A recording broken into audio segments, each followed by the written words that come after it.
O tema de hoje é a expiação limitada. É bíblica? Meu Deus do céu, hein? Será que é bíblica? Ou será que é uma narrativa? Meu Deus do céu, será que é uma construção teológica? O que é isso, expiação limitada? Se tem limitada é porque também tem a ilimitada. Então nós vamos discutir justamente isso hoje. O que é expiação limitada e o que é o outro tipo de expiação. Se tem uma, com certeza tem a outra. E eu quero já apresentar aqui os debatedores dessa manhã. Quero saudá-los aqui com muito bom dia. Sejam muito bem-vindos aqui mais uma vez na Rádio Mais FM. Começando aqui com o professor Gabriel Cruz. É licenciado em História, bacharel em Teologia e em Pedagogia, concluiu pós-graduação em Teologia pela PUC e pós-graduação em Metodologia do Ensino em História. Muito bom dia, professor Gabriel. Seja muito bem-vindo aqui à Rádio Mais FM. Olá, meu irmão, paz do Senhor Jesus, bom dia a todos. É uma honra retornar aqui a essa rádio. Que Deus abençoe grandemente a equipe técnica aqui do programa, que Deus nos abençoe e tenhamos um ótimo debate. É uma honra estar aqui com o Kaique, os demais irmãos, que tenhamos uma excelente manhã aqui. Amém, vai ser bom, em nome de Jesus vai correr tudo bem. Ontem o pessoal falando aqui que não poderia ter calor e sim luz, mas eu acho que é bom calor e luz, né, ao mesmo tempo. Vai ser muito bom. Apresentar também o professor Kaique Rios Lumial. É isso mesmo que pronuncia? Como é que é essa pronúncia aí? É isso mesmo, Kaique Islumial. Islumial, qual que é a origem desse sobrenome? Cara, eu não sei ao certo, meu pai que colocou, enfim. É bom, vamos deixar assim, Deixa né? pra lá, né? Vamos deixar assim. Kaique serve ao Senhor na comunidade cristã Getsemane, em Santo André, São Paulo. É bacharel e mestre em teologia, com especialização em hermenêutica e exposição bíblica pelo Seminário Teológico Evangelho do Betel Brasileiro. É também professor de teologia no Seminário Teológico Evangélico Betel Brasileiro e do Seminário Batista Livre. É palestrante e pregador do Evangelho, além de autor de 2 livros. Primeiro, Qual é o Destino Eterno dos Não Evangelizados? E o outro, Curai os Enfermos, um olhar bíblico e teológico acerca da cura divina. Muito bom dia, pastor e professor Kaique, seja muito bem-vindo aqui. Muito bom dia, pastor Jonas. Quero saudá-lo com a paz do Senhor Jesus, como também a todos os nossos telespectadores, os irmãos que aqui estão, né? O JC da técnica, a Nani, muito gentil, sempre gente boa. Obrigado pelo convite. Pastor Israel, o evangelista Leonardo, como também o meu amigo professor Gabriel Cruz. É uma alegria e honra poder dividir aqui, fazer dupla com ele, diante desse assunto tão importante, não é mesmo? A respeito do sacrifício vicário de Cristo. E a minha expectativa é que seja um bom debate. Aliás, me permita, pastor Jonas, apenas fazer um comentário importante. Em tempos de polarização, é importante que se diga, né, que o nosso debate é um debate no campo das ideias. Verdade. E que, portanto, o pastor Israel, o evangelista Leonardo, vocês são meus irmãos em Cristo, né, nossos irmãos em Cristo. Uhum. E tudo aquilo que for dito aqui nessa manhã, no que tange ao debate, será com relação ao calvinismo e não necessariamente aos calvinistas. Então, não apenas ao Israel e Leonardo digo isso, mas também a todos aqueles que são calvinistas e nos acompanham. Não sou sectário, muito pelo contrário, os considero irmãos amados em Cristo. Inclusive, se depois quiserem almoçar pagando o almoço, nós estaremos disponíveis. Até eu tô nesse páreo aí, se quiser me chamar. Nessa parte eu fico com o livre-arbítrio. Aí, ó, a Nani tá ali, ó, dizendo ali, você resiste esse convite. Eu resisto. Muito obrigado, viu? Apresentar também pastor Israel Júnior, é servo de Deus, teólogo, escritor, treinador físico, olha aí, eu tô precisando aí de uns treinos, e comportamental, é pastor na Igreja Presbiteriana do Sul, Congregação Esperança, em Campinas, São Paulo. Muito bom dia, mais uma vez, é muito bom recebê-lo aqui na Rádio Mais FM. Bom dia, pastor Jonas, também o professor Kaique, professor Gabriel. Graças e paz a todos os ouvintes aí. O JC, tem 2 JC aqui, né? O Jesus Cristo e o da produção, né? O JC aqui é Júlio César. É isso aí. A Nani, minha esposa falou ali nos bastidores, pô, amor, põe eu pra debater lá. Eu falei, não, você tá muito calvinista na jaula ainda. Ela tá muito xiita. Se ela vir aqui, ela vai quebrar tudo. Eu falei, ela tá muito xiita ainda. Não trazer aquele outro pastor que teve aqui um dia desse pra ficar junto dela. Não, dele eu não faço nem parte. Eu sei o que você tá falando. Ele tá aí semana que vem, não vou falar o nome não, deixar aí a surpresa. Nem me chame, hein, Nani, pra ficar do lado desse cara. Todo mundo já imagina que Mas eu quero fazer das palavras aqui do professor Kaique, as minhas também. acredito que tá tendo essa polarização.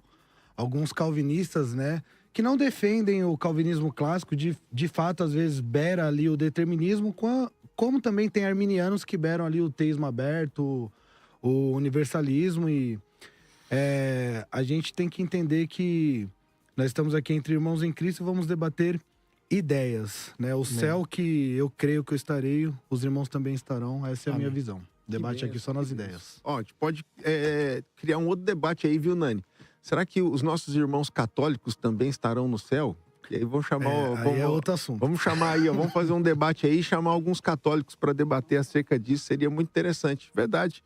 Também aqui, pela segunda vez, esteve aqui ontem, se eu não me engano, está aqui hoje de maneira remota, o evangelista Leonardo Freitas, mestre em administração pela Universidade Estadual do Ceará, engenheiro eletricista pela Faculdade Maurício de Nassau, graduando em teologia pela Escola Charles Spurgeon e apresentador do canal do YouTube Libertos em Cristo e membro da Igreja Batista do Redentor em Jundiaí. Muito bom dia, evangelista Leonardo. Deus abençoe. Obrigado por estar conosco aqui. Amém. Eu que agradeço, graça e paz a todos, saúdo a todos aí que estão na mesa, toda a nossa audiência também. Infelizmente, hoje eu não pude estar aí presente, eu acabei sabendo disso em cima da hora, né? Não estava nem preparado para o debate, mas obviamente, num tema óbvio desse daí, é certeza que a gente vai... Olha lá, já está provocando, hein? Exatamente. Bom, eu saúdo aos irmãos da mesa e também eu reforço as palavras do Kaique, porque eu acho que o debate arminianismo e calvinismo é um debate que tem que ser feito dentro da família, ou seja, entre irmãos. Eu também repudio fortemente esse extremismo que trata como se fosse pessoas que creem em Deus diferente. Então, nós cremos no mesmo Deus, somos irmãos em Cristo. Obviamente que, do meu ponto de vista, o arminiano tem uma interpretação errada das Escrituras e pretendo trazer isso daqui ao longo do debate. Mas agradeço a todos aí. Amém. Muito obrigado por ter aceitado aí o desafio de participar conosco nessa manhã. Nós vamos à enquete, e depois dessa enquete, nós já vamos aqui ir para as considerações iniciais, onde cada um terá 2 minutos para expor o seu ponto de vista acerca do tema, tá bom? Então, o tema é: a expiação limitada é bíblica. Então, vocês podem falar se é bíblica sim ou não e trazer a sua argumentação. Olha lá a enquete, ó. A expiação limitada é bíblica? Não. É sim, 80%. Não, 20%. Meu Deus do céu. Vamos ver se vocês vão conseguir reverter esse resultado aí hoje, hein? Então, volta de novo.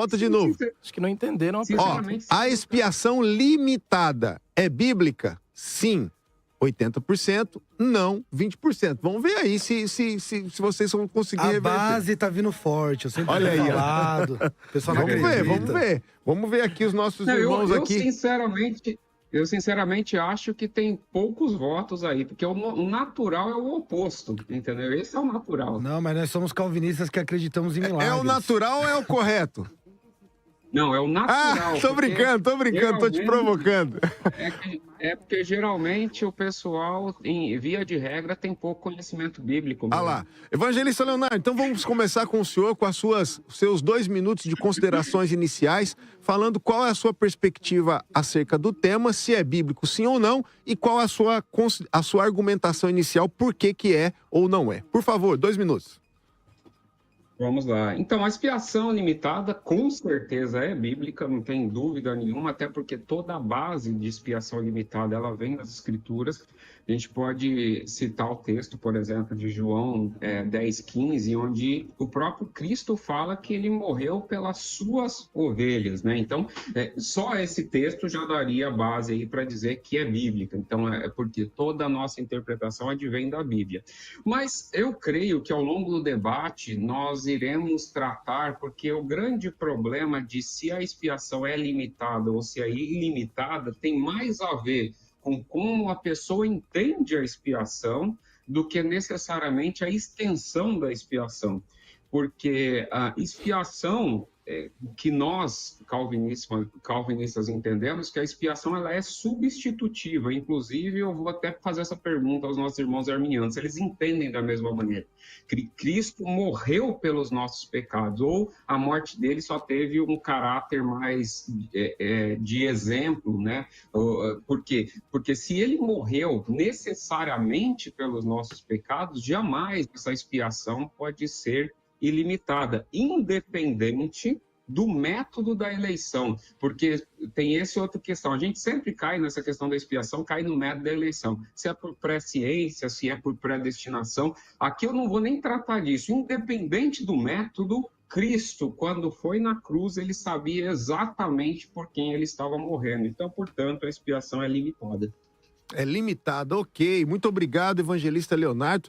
Professor Gabriel, as suas considerações iniciais, 2 minutos para que o senhor dê o seu argumento acerca se é ou não é bíblica e qual a sua argumentação de defesa. Perfeito. Queridos, eu entendo que a expiação limitada ela não é bíblica. Primeiro, pela promessa de salvação veterotestamentária, ou seja, numa análise do Antigo Testamento, nós entendemos que esse plano de salvação Deus vai comunicando primeiramente a Israel e depois a outros povos, mas de uma forma geral. Segundo, por uma questão teológica também, se a queda ocorreu em todos, a depravação total está inserida em todos, né? Ou todos estão inseridos nesse contexto da depravação total, logo a expiação também deveria ser estendida a eles. Por questões neotestamentárias, nós temos diversos textos no Novo Testamento, tanto nos evangelhos quanto nas epístolas, quer seja na teologia paulina ou joanina, entendemos que a expiação ali é ilimitada. E também pela crença dos sucessores dos apóstolos, a saber, os pais apostólicos, apologistas, polemistas, os pais da igreja, até mesmo os escolásticos num período mais tardio, eles sempre acreditaram que essa expiação seria ilimitada. Quando nós fazemos uma análise da história da teologia, a doutrina da expiação limitada é nova, ela vem com a reforma. Até então não há um pai da igreja que acredite na expiação ilimitada. Obrigado pelas suas considerações. Isso. Limitada ou Limitada. Limitada, ok. Que é a visão aqui dos nossos irmãos reformados, monergistas, como eles agora estão mudando o nome aí, né? Agora eles estão querendo mudar um pouquinho o nome, mas é isso aí. Tô cutucando. Eu tô cutucando, de verdade. Mas vamos lá, as considerações iniciais, pastor Israel, sobre o tema, se a expiação limitada é bíblica e qual a sua argumentação do porquê é ou não é bíblica. Perfeito. Bom, a expiação limitada é bíblica. Esse termo, eu não gosto muito dele porque pode levar o ouvinte que está começando seus estudos teológicos agora, que não tem a mesma compreensão que nós temos, a uma compreensão errônea de que Deus é limitado em alguma coisa. Então, eu diria expiação eficaz. Então, a expiação, ela é eficaz. O significado da palavra expiação vem do latim, expiatio, que significa ato de purificar, remoção de culpa ou reparação por uma ofensa. Na Bíblia, a expiação é um ato pelo qual o pecado é coberto, removido e a ira de Deus é satisfeita por meio de um sacrifício substitutivo, como o evangelista Leonardo bem disse. No Antigo Testamento, e isso é algo interessante que eu quero trazer aqui à mesa, isso aparece claramente no dia da expiação, no Yom Kippur. Nós vamos ver lá em Levítico, capítulo 16, quando o sumo sacerdote oferecia sacrifícios em favor do povo. Porém, todos esses sacrifícios apontavam para Cristo, o verdadeiro, né? Porque nós vamos ver lá em João 1,29, que diz que ele é o cordeiro que tira o pecado do mundo. É interessante que quando o sumo sacerdote fazia o sacrifício, não era por todas as pessoas, por todas as nações, era pelo povo de Deus. Assim, o sacrifício de Cristo é pelo seu povo. Nisso nós acreditamos e nisso nós defendemos. No Novo Testamento, a expiação ela encontra o seu cumprimento perfeito em Jesus Cristo, que ofereceu a si mesmo como sacrifício único, suficiente e, como eu disse, eficaz em favor dos seus eleitos. Nós vamos ver isso em Hebreus capítulo 9, versículo 12, Romanos capítulo 3, versículo 25, onde nós podemos discorrer mais acerca no debate, né? Então, a terminologia, a questão semântica eu acho importante. Expiação limitada pode trazer essa confusão. Então, eu diria expiação eficaz. A expiação de Cristo é eficaz, ela é efetiva na vida do seu povo, do povo de Deus. Daqueles eleitos, então, apenas dos dos eleitos. predestinados, Dos predestinados. que é uma palavra que está na Bíblia. Muitas pessoas falam assim, o Kaique, o Gabriel não acreditam na predestinação. Não, eles acreditam porque é uma terminologia bíblica. Mas a ótica de como discorre a predestinação é diferente. Então muita gente fala, eu não acredito na doutrina da predestinação. Não, Não é você dessa pode ter forma. uma ótica diferente, mas a predestinação, ela é bíblica. Ok, muito obrigado, pastor Israel. E agora, professor Kaique, as suas considerações iniciais acerca do tema se a expiação limitada é bíblica e qual a sua argumentação de defesa, se sim ou se não. Perfeito. A expiação limitada, ela não é bíblica.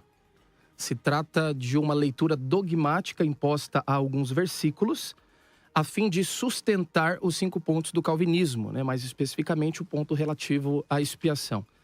Então, é uma leitura dogmática que sacrifica a boa exegese e o que o texto bíblico diz claramente. Então, é verdade que Jesus morreu. Ele morreu pelas suas ovelhas, ele morreu pelos seus amigos, ele morreu pela igreja. Porém, o advérbio grego monos, somente, apenas, não aparece em qualquer um desses textos. Então, em sua fala inicial, o evangelista Leonardo ele comete a falácia lógica da inferência negativa. Ou seja, Jesus morreu pelas ovelhas, logo ele não morreu por todos.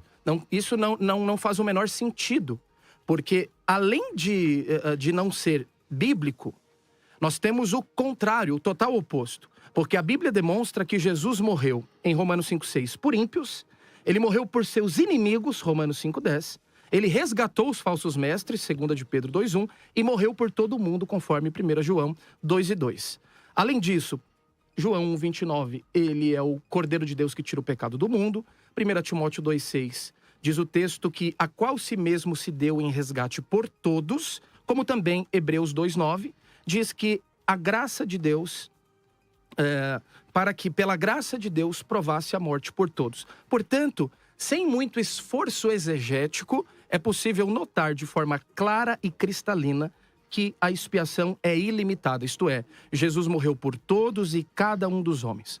Como Gabriel bem disse, essa perspectiva pode ser vista na vasta maioria dos pais da igreja, como também em alguns reformadores, tais como Martinho Lutero, Philippe Melanchthon e o próprio João Calvino, em alguns dos seus comentários, também defendia a perspectiva da expiação ilimitada. Portanto, reitero, a expiação limitada não é bíblica, não tem suporte escriturístico, é uma imposição feita ao texto, uma leitura dogmática. Eita, então já deu para perceber aí, ouvinte, que o debate hoje vai pegar fogo. Então agora nós vamos iniciar justamente a questão do debate, onde não tem uma ordem cronológica ou para definição de tempo específico para cada um, onde cada um pode interpelar o outro na sua fala, pedindo parte de maneira organizada, de maneira respeitosa, mas todos aqui podem falar acerca do assunto e acerca do tema. Então, para colocar aqui na mesa, para começarmos o debate, é bom darmos uma definição. Para você, ouvinte, que está nos escutando, você que é Uber, motorista de ônibus,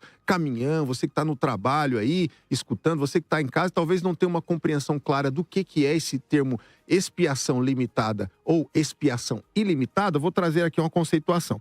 A definição de expiação ilimitada significa Cristo morreu por todos, salvação universal, mas a ênfase é alcance universal, para alcançar a todos, mas a eficácia é condicionada àqueles que creem em Jesus. Agora, a definição da expiação limitada. Cristo morreu especificamente pelos eleitos, de forma eficaz e definitiva. A ênfase é alcance restrito, porque a morte dele foi apenas para os eleitos e não para todo mundo. E a eficácia, então, é garantida, porque ele morreu apenas para aqueles que ele já elegeu. Essa é a expiação limitada. De formas que, para nós iniciarmos o debate, eu gostaria de ouvir vocês, como vocês interpretam, então, o texto áureo da Bíblia Sagrada. João 3,16. Porque Deus amou o mundo de tal maneira que deu seu Filho unigênito para que todo aquele que nele crê não pereça, mas tenha a vida eterna. Logo, quando a gente fala de texto áureo da Bíblia, vem João 3,16. Então, como encaixar João 3,16 no modo de visão da limitada ou da ilimitada? Por favor. Eu entendo que... Vamos começar então com o evangelista Leonardo, que está remoto, depois a gente vem aqui para a mesa. Perfeito. E vocês podem ir anotando aí, pedindo as partes para poder falar, tá bom? Por favor. Então, quando está remoto, perde até essa interação, né, de rapidez ali, né? Mas vamos lá. João 3,16 é simples, é só você ler conforme o texto está escrito. Deus amou o mundo de tal maneira e deu seu Filho para que todo aquele que nele crê. Ele deu seu Filho para todos? Não, porque se a expiação visa cobrir pecados, os pecados só serão cobertos daqueles que creram. E aqui, de novo, é um negócio muito específico. Eu não estou falando do método de eleição. Se a eleição é por presciência, conforme o arminianismo crê, ou se é, e aí é uma presciência inventada pelo arminianismo, porque essa presciência é uma interpretação, uma inferência bíblica, igual o Kaique falou sobre falácia argumentativa. Essa presciência é uma construção teológica do arminianismo, porque a presciência é prognósticos que tem a ver com João conhecimento 3,16. prévio. Esse conhecimento prévio, ele não tem a ver necessariamente com as obras que você executou, porque você creu ou porque você deixou de crer. Então, independente do método de eleição, Cristo, se morreu de maneira eficiente, ou seja, se ele realmente cobriu pecados, essa expiação só pode ser limitada. Ela não tem como ser limitada. Por quê? Como é que eu posso justificar que ele cobriu o pecado do mundo todo, entendeu? E aí, quer dizer, a pessoa que é condenada teve seu pecado coberto e vai ter que ser condenado novamente. E só corrigindo uma coisa, tá? Quando ele comentou sobre aquele texto que eu citei, que eu dou a minha vida pelas ovelhas, ele disse que cometeu falácia, então ele provavelmente vai dizer que o texto, por exemplo, de Mateus 28, tal como o Filho do Homem, que não veio para ser servido, mas para servir e dar a vida em resgate de muitos, não é em resgate de todos. E o próprio Jesus fala isso, entendeu? Como ele diz no outro texto também. Então é assim que se lê, conforme o texto está escrito. Ô pastor, então, partindo dessa perspectiva, Jesus morreu só por Paulo em Gálatas 2:20? Quando Paulo diz, Por quê? já estou crucificado com Cristo, agora vivo não mais eu, mas Cristo vive em mim. E a vida que agora vivo na carne, vivo-a pela fé no Filho de Deus, que me amou e morreu por mim, ou se entregou por mim. Seguindo a sua mesma lógica, podemos dizer então que Jesus morreu só por Paulo. Mas por que isso? Porque, Porque o texto que ele utiliza de João 10,15... Deixa eu só falar. Deixa ele concluir. Deixa eu só concluir o raciocínio, aí o senhor vai entender. Leonardo, deixa ele concluir aqui o raciocínio. Eu quero entender o E aí a raciocínio gente do Kaique que eu não volta, e aí a entendi. gente volta para João 3,16. Ele disse assim, ó, João 10,15 diz claramente que ele morreu pelas suas ovelhas, por quê? Porque o texto diz que ele morreu pelas ovelhas, ok.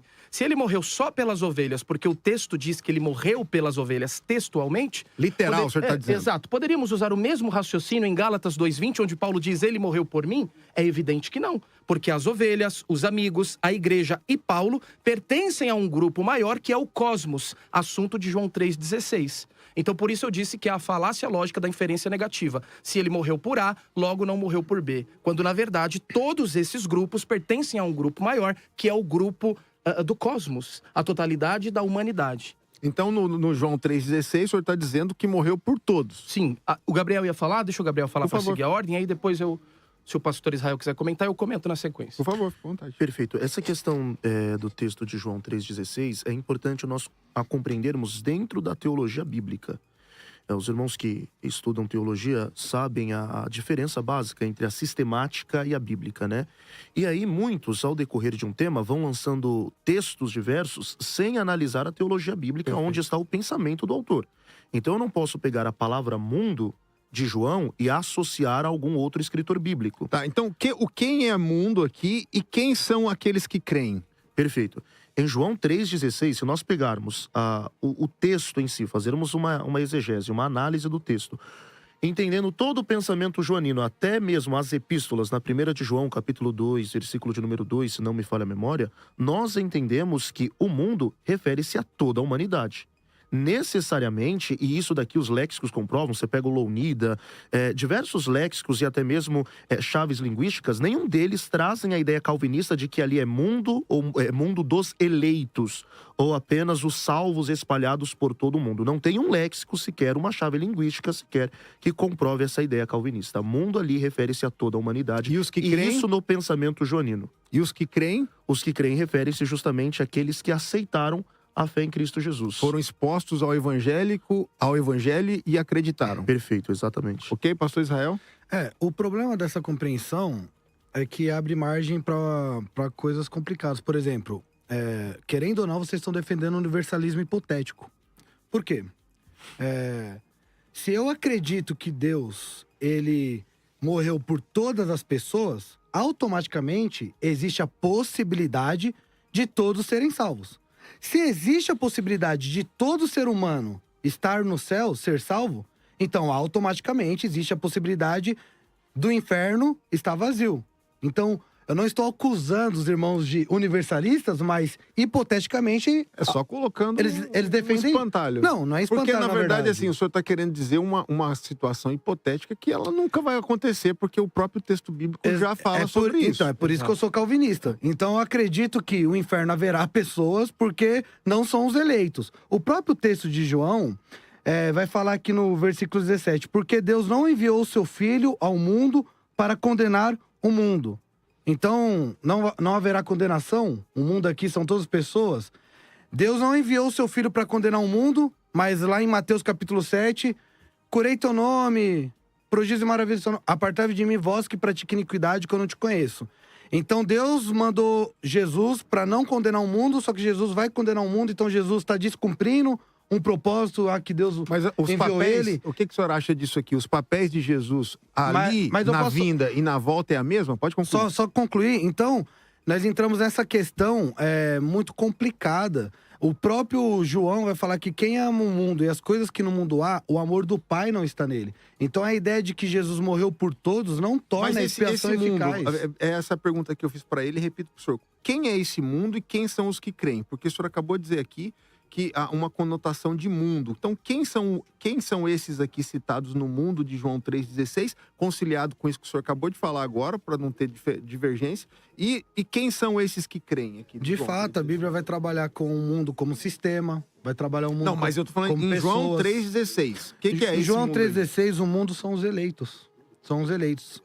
Por que são os eleitos? Porque... E por que tá da dualidade? Ele cita aí duas classes. Tem algum léxico, algum dicionário sério que defenda? É porque a gente tá trabalhando aqui com o que é canônico. Então, vocês falaram bastante, vocês argumentaram sobre os teólogos e a história da igreja que nunca defenderam isso. Vocês são pós-tribulacionistas, então. Porque o pré-tribulacionismo é novo.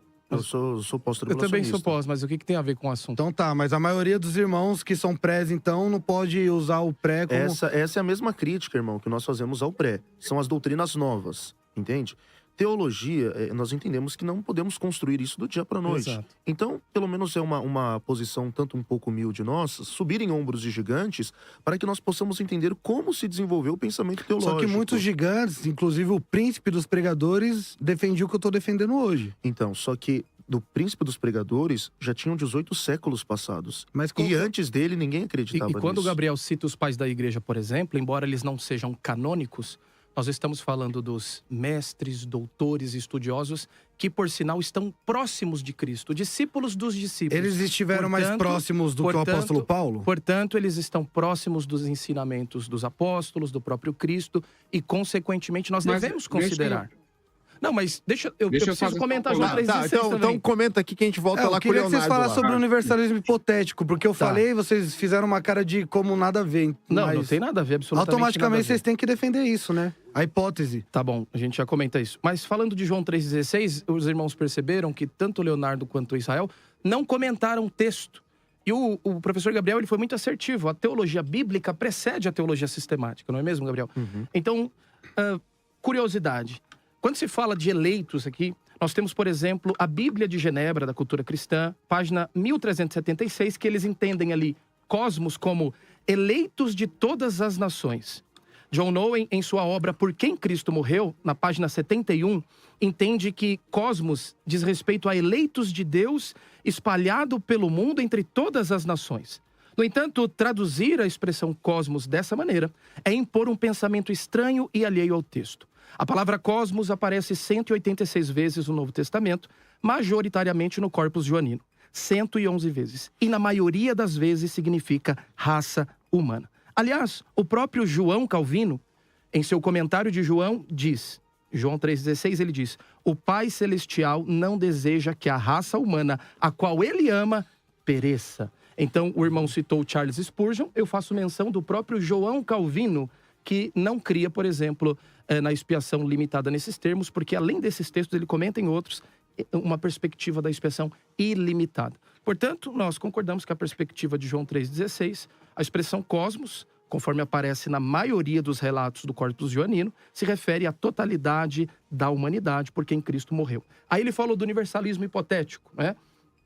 O fato de Cristo ter morrido por todos não significa que todos necessariamente serão salvos. Aliás, no próprio capítulo 3, considerando aqui o diálogo de Jesus com Nicodemos, no verso de número 14, ele faz menção de Números 21. E ele diz assim, ó: assim como Moisés levantou a serpente no deserto, da mesma forma importa que o Filho do Homem seja levantado. Qual que é esse incidente? O povo estava sendo picado por serpentes peçonhentas e Deus então levanta uma serpente no deserto, de maneira que todos aqueles que olhassem com fé para a serpente, esses seriam curados. Então o fato da serpente ser levantada no deserto não significava automaticamente que todos seriam curados, mas apenas aqueles que olhassem com fé para a serpente. Do mesmo modo ocorre com Cristo. No mesmo contexto, ele faz menção desse episódio para dizer: eu morro por todos, todavia serão salvos e desfrutarão do benefício da expiação tão somente aqueles que creem. E aí, para encerrar minha fala, João 3,16, o verbo crer, ele aparece no particípio presente, hopisteuon, e traz a ideia de um crer contínuo. Não é o crer e acabou, é o crer e continuar crendo, certo? Evangelista Leonardo, sua palavra. Então, existem algumas discussões aí que estava tendo os comentários sobre o cosmos aqui de João 3,16, né? O cosmos, ele pode ser tanto mundo, no sentido do que o Kaique estava falando, ou mais especificamente mundo dos eleitos também. Então, mas essa aí, Evangelista Leonardo, é justamente o questionamento que eles estão fazendo. Onde vocês acharam esse mundo dos eleitos aí? Qual lexo, qual tradução? Por favor, explique sobre isso.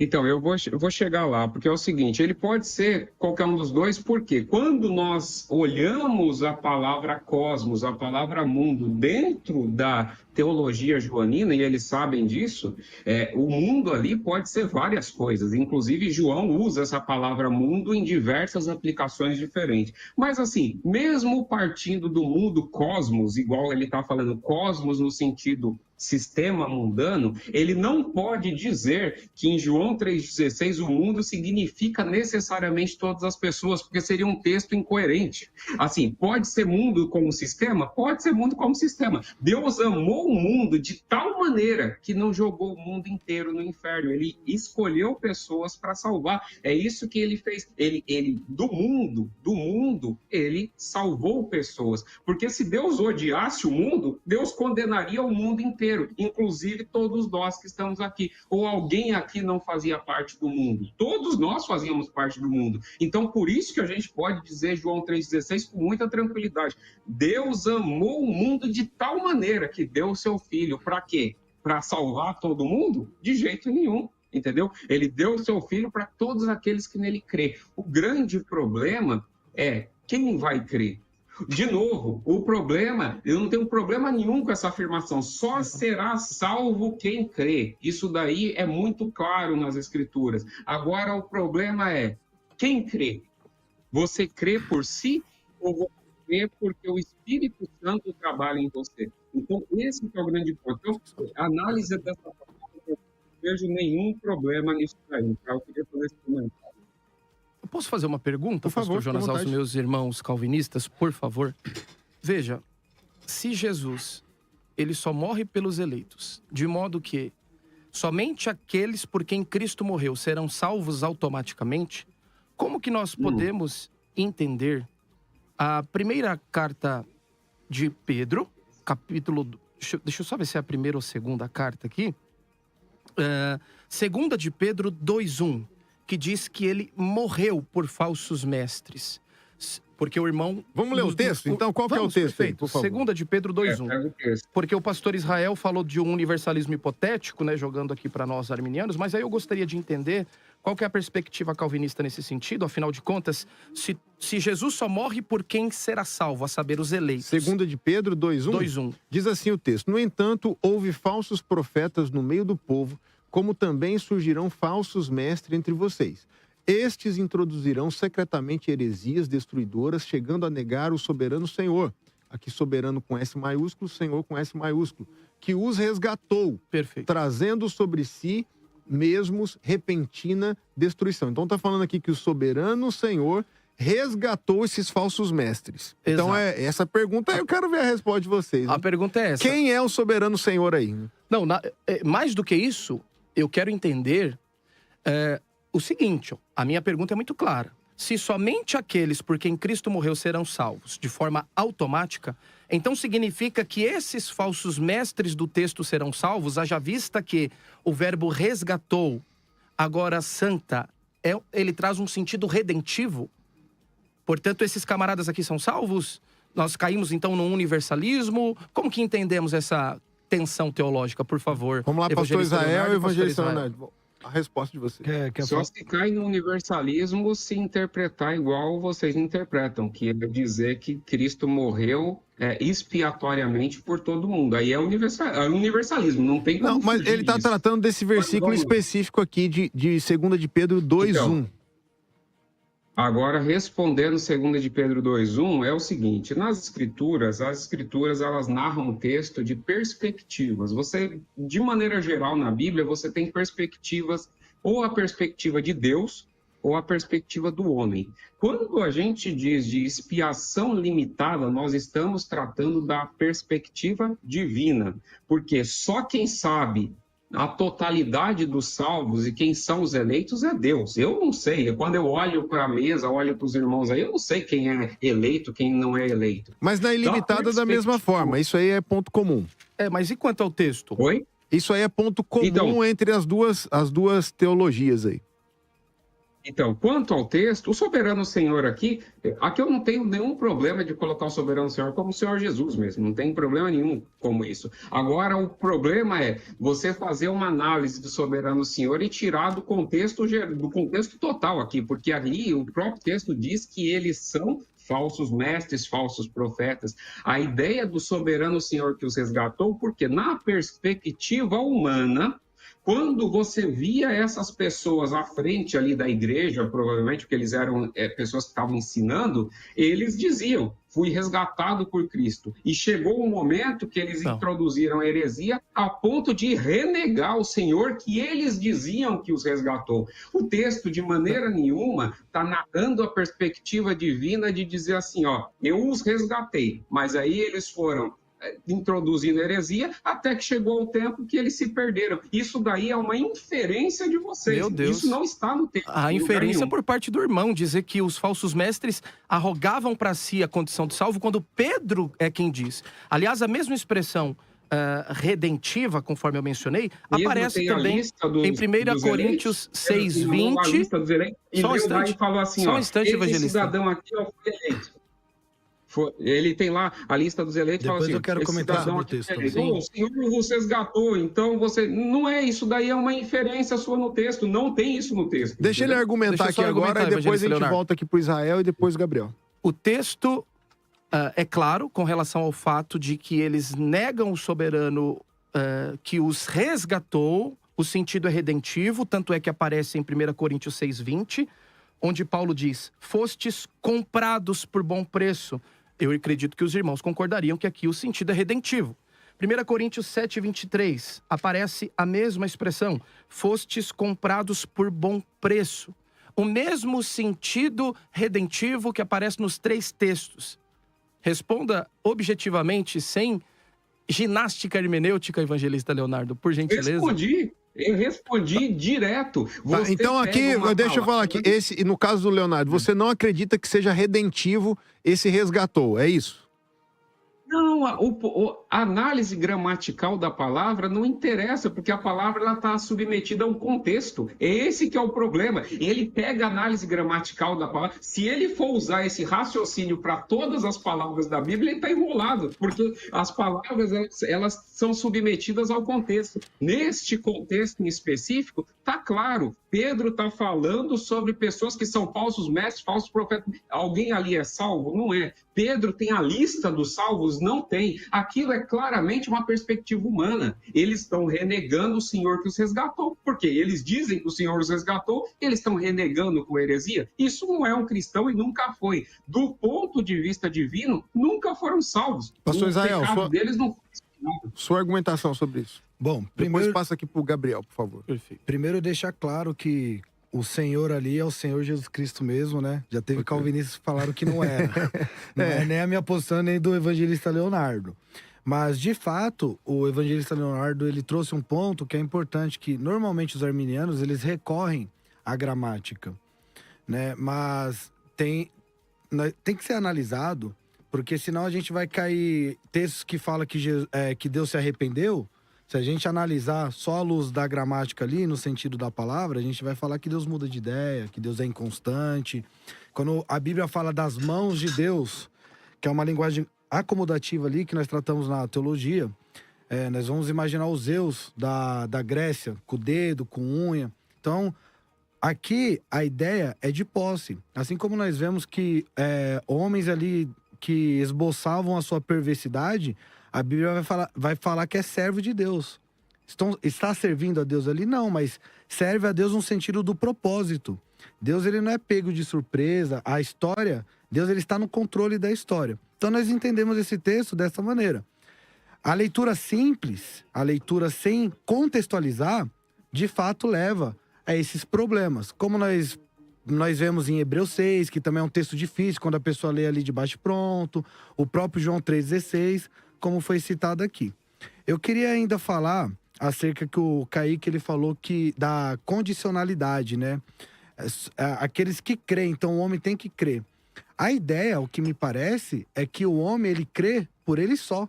Mas a Bíblia fala que aquele que começou a boa obra só vai terminar se o homem quiser? Não. Aquele que começou a boa obra é fiel para cumprir. O que irá nos separar do amor de Deus? Os irmãos vão falar certamente nada. Só que, peraí, os irmãos defendem que o livre-arbítrio... Pecado é apostasia. Então, o livre-arbítrio pode afastar alguém de Deus, só que o texto está falando que nada, inclusive o pecado. Não fala de pecado. Não fala de pecado lá? Não é, Não a fala de lista pecado. não é pecado. Fala anjos, demônios, espada, nudez, fome, mas não cita pecado. Até mesmo porque senão Paulo entraria em contradição com Isaías, que é uma das fontes que ele se utiliza para escrever Romanos, porque em Isaías diz: o que faz separação entre mim e vós são os vossos pecados. Então, o que está escrito lá em Romanos são características oriundas do pecado no mundo. E está falando lá que nada pode separar. Nada que está inserido naquele texto. A mesma coisa quando Jesus Cristo diz: o que pedires ao meu Pai em meu nome, ele vou concederá. Significa que se nós pedirmos tudo, aquilo que está inserido no contexto. Buscai o reino de Deus e a sua justiça, e as demais coisas serão acrescentadas. As demais coisas o quê? As que estão correlacionadas Não o que nós ao queremos, contexto. as nossas vontades Exato. pecaminosas. Da Sim. mesma forma, é o que nós temos lá em Romanos. Nada que ele acaba de citar. Então nós não podemos fazer teologia no silêncio da Bíblia. Se Paulo não cita, não é correto nós colocarmos Mas lá no texto, aquilo lá, todas as características que estão no texto, se você recorrer para o livre-arbítrio, você vai falar que você tem a decisão de barrar aquilo. E o problema é a iniciativa. A iniciativa é de Deus. Vocês defendem que a iniciativa é de Deus? Não, mas nós Com não negamos. certeza. Nós não negamos que Deus é o interessado em nos salvar. Então, a questão da condicionalidade não orna. Porque só se o ser humano crê. Mas o ser humano crê por quê? Porque o Espírito Santo, que é Deus, convenceu ele do pecado, da justiça e do juízo. Não foi ele. O morto não reviveu por si só e escolheu a Deus. Morto não fala, O senhor morto não tem O sentimento. senhor deve estar debatendo contra uma perspectiva pelagiana ou semi-pelagiana, porque Ele nós, enquanto apresentaram. arminianos clássicos, não cremos em nada disso que o senhor colocou. Exato. É por isso que eu estou fazendo uma pergunta. Como que vocês vê? Porque você falou que é condicional. Sim. Tem que crer. Quem Tá. faz o homem crer? Quem faz o homem crer? A graça... veja, o homem está morto em delitos e pecados. Tá morto, No certo? ato da pregação do evangelho, a graça preveniente, conforme João 12:32, ela ilumina, capacita, convida e restaura o arbítrio, dando agora condições ao homem de aceitar ou rejeitar, conforme Atos 7:51, conforme o texto de Mateus em que Jesus diz: Jerusalém, Jerusalém, que mata os profetas e apedrejam os que a ti são enviados. Então a graça, Deixa eu só concluir, ela não meu é amigo. eficaz, então. Deixa eu só concluir, não. Aí não dá pra para concluir. Vamos lá, deixa ele terminar o argumento, aí o senhor volta aqui. Deixa eu só concluir esse raciocínio, mas eu acho que o Gabriel ele queria comentar também. Tem que comentar o texto lá de Pedro, né, que ele não comentou. segundo de Pedro. Então, Senão vai ficar um pouco desordenado. Tá, então que bom, volta graças aqui, a depois Deus, a gente volta. Todos aqui concordam que o Senhor refere-se a Jesus Cristo, né? Soberano Senhor. Exato, soberano Senhor. Porém, o termo que nós temos aí, agora santa no grego, não surge para nós uma ideia de uma salvação hipotética somente na perspectiva de quem está escrevendo. Na teologia petrina, ele vem desde a sua primeira epístola falando de salvação. Neste segundo volume, é interessante que ele vai citar alguns exemplos de homens que estão se apostatando. Dentre dele, os falsos mestres não só se apostatando, mas causando uma apostasia para aqueles que crescem nas suas doutrinas. Em seguida, ele vai citar também anjos que se rebelaram contra o Senhor, homens nos dias de Noé.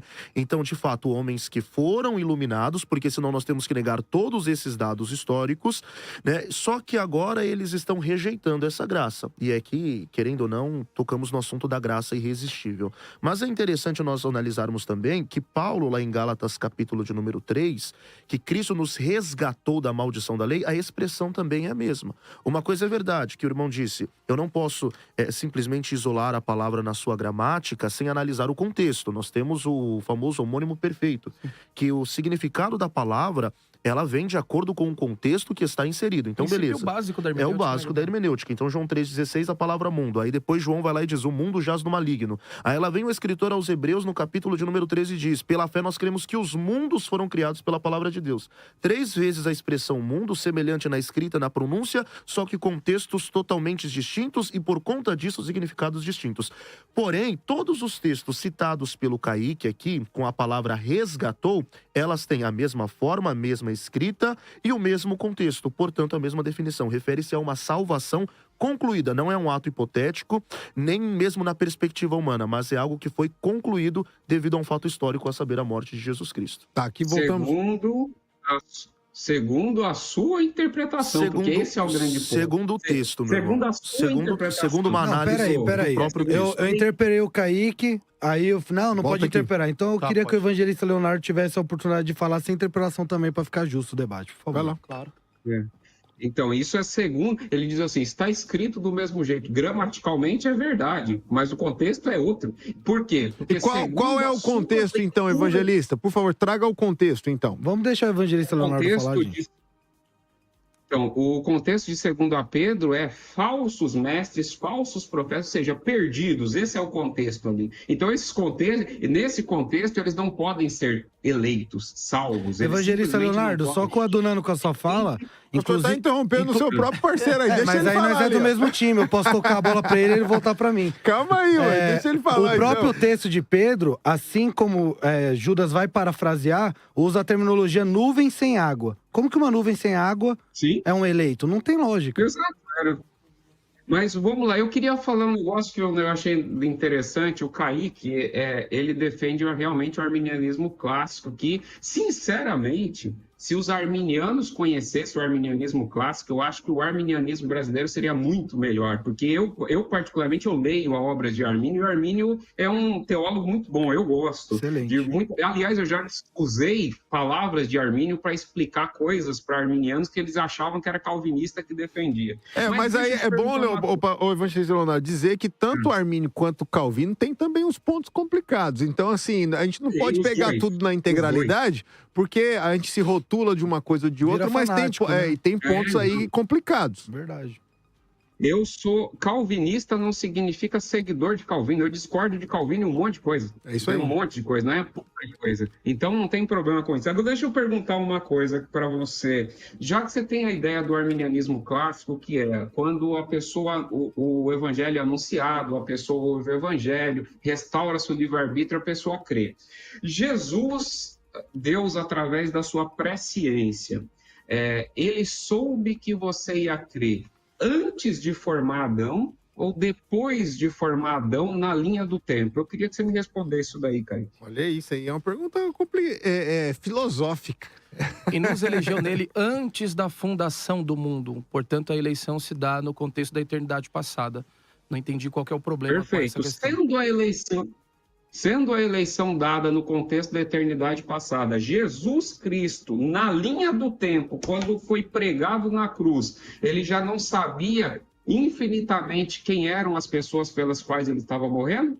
Portanto, a expiação dele, eficaz, não foi para esses? Não faz sentido nenhum expiação limitada. Nem do ponto de vista Nesse caso, eu vejo que vocês agora chegaram num ponto em comum. Só estão falando de coisas de perspectivas diferentes. Mas o arminianismo Mas é a e o mesma calvinismo é coisa. isso, basicamente. Não, Vocês Depende, falaram depende. agora mesmo, no que ele está dizendo, que no arminianismo, a presciência de Deus sabia quem seriam os eleitos. Sim. Então, Jesus, como sendo 100% Deus, também saberia quem eram. E aí, na questão dos calvinistas, eles falam da predestinação, já eram eleitos antes. Então, aí chegou num ponto em comum, falaram diferente, mas da mesma coisa. E assim, a presciência Totalmente de Deus, diferente. fica até pro Kaique e o Gabriel poder dobrar agora, dentro do que o evangelista Leonardo falou, que eu achei muito cirúrgico a fala dele. Aqui, na minha fala, dizendo que na visão arminiana, Deus não escolheu, foi mediante a escolha de cada um. E no caso de vocês, Sim. dizendo que foi Deus quem escolheu. Então é só essa divergência. E de fato... O critério pelo qual se elege, eu não estou discutindo desde o princípio. Inclusive, exato. eu citei isso. Eu não vou discutir o critério de eleição. Eu estou mostrando que a expiação ilimitada não faz sentido nem do ponto de vista arminiano. A expiação, ela é eficaz. Eu A vou expiação é explicar o que eficaz. faz. Porque assim, ó, aquilo que Deus previu pode ser mudado? Então, é a presciência. Não, mas ele previu ou pré-definiu? É diferente. Uma coisa é ver, outra Não coisa é importa. definir. Então, é Eu porque tô quando você perguntando da trabalha na... expiação, do ato expiatório. Porque quando você trabalha da perspectiva que Deus ele é soberano, quem colocou o futuro para Deus ver? O futuro é uma entidade à parte de Deus? Não, O não. que é o a questão futuro? é que ele está colocando a cruz de Cristo como um divisor. Então, independente, era necessário o sacrifício de Jesus, porque a dívida estava lá. Então, vamos olhar na perspectiva arminiana. Precisaria de alguém pagar a dívida e só Jesus poderia pagar. Só que a dívida Na não foi perspectiva- paga porque não vai ser todos salvos. Não, então, Aí na não tem perspectiva de eficácia. vocês, a dívida seria paga apenas para aqueles que crescem. Mas para eles, de ambos os lados, precisaria pagar a dívida. Tem Essa que é a pagar a questão dívida. do ponto comum. Então, é isso que o evangelista Leonardo tá falando. Até por arminiano, ele tem que usar o termo expiação eficaz. Porque a morte de Cristo na cruz... Não, mas não é, É esse eficaz. o termo. Não, mas não é esse termo que nós estamos discutindo Por aqui. isso que eu é disco- expiação limitada ou Eu ilimitada. discordei da questão- terminologia desde o início. Nós Fala, discutimos a questão da extensão da expiação Exato. em si, né? A Sim, Por extensão. favor, o professor Kaique ia falar aqui em cima da Pode fala falar, do pode evangelista. falar isso.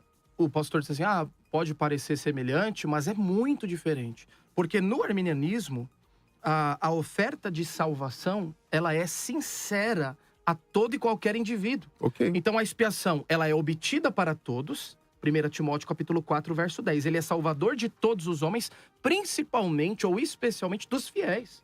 Então, veja, foi feito algo por todos. Expiação Mas- obtida para todos. Todavia, ela é eficaz na vida daqueles que, pela graça, mediante a fé, creem em Cristo Jesus. Então é muito diferente. Porque no calvinismo não há uma oferta sincera estendida a todos os indivíduos. É um No espantalho arminianismo, não há. Jesus Espantalho. morreu por todos, Deus ama a todos e quer salvar a todos? Deus, ele não morreu pra uma possibilidade. Foi eficaz a morte dele na cruz. Aponte o espantalho, porque Quem- é muito fácil falar de espantalho. Eu não estou apresentando nenhum espantalho. Tá Eu sim. estou apresentando um fato, comentando o fato. Qual Se o Senhor- calvinista Deixa eu subiu só no concluir. púlpito e falou assim, olha, não foi eficaz a salvação, ou não é honesta, não é sincera? É um espantalho levantado, é a sua perspectiva isso. É muito fácil dizer que o seu oponente está levantando um espantalho. Tá. Das duas, uma. Ou você não conhece o calvinismo, ou você não sabe o que é espantalho. Eu estou apresentando um fato e comentando. Não, o professor, senhor se eu não sei, o senhor pode me ensinar. Se o senhor não concorda Eu sou com a ignorante, eu não sei o que é Se o senhor espantalho. ignorante. Se o senhor não concorda com a minha conclusão, é uma coisa. Agora, dizer que é espantalho, não.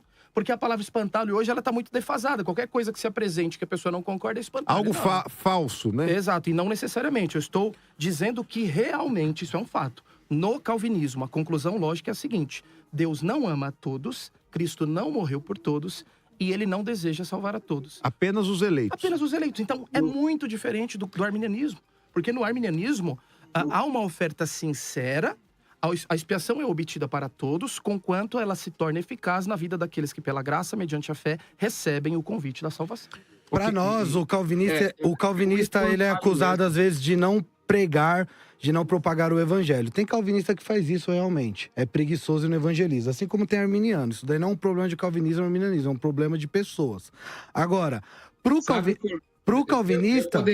Só um minuto, evangelista Leonardo, deixa o pastor Israel falar e a gente já dá a palavra pro senhor. Pro calvinista, todo ser humano é um eleito em potencial, porque nós não temos a onisciência de Deus. Então nós pregamos para todos. Então a ideia de que a oferta não é sincera, como assim não é sincera? Eu estou falando aqui que Cristo morreu na cruz e a sua morte foi efetiva. Jesus não morreu na cruz dando uma possibilidade. Ele morreu pelas suas ovelhas. Como o texto bíblico fala, que as ovelhas, inclusive, elas escutam a voz do pastor e elas seguem o pastor. Então a morte de Cristo é eficaz. Quando eu falo de espantalho, por que eu falo de espantalho? Porque realmente, não só o Kaique, só que muitos acusam o arminiano o calvinista de preguiçoso, de não pregar o evangelho. Eu não disse isso. Eu disse que a oferta não é sincera. A oferta em si não é sincera. Ezequiel 30... Você pode declarar Ezequiel 33:11?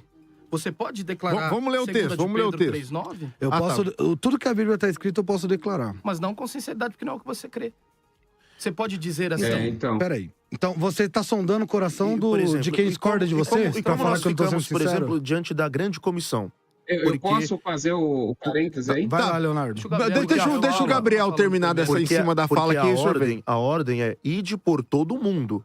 Aí só falta agora, mediante a interpretação calvinista, colocar diante de todo mundo dos eleitos pregando o evangelho. Não. Então, assim, vamos lá. A ideia, se nós temos uma depravação total e a queda... E é interessante porque isso está em 2 Coríntios, capítulo de número 5, versículo de número 15...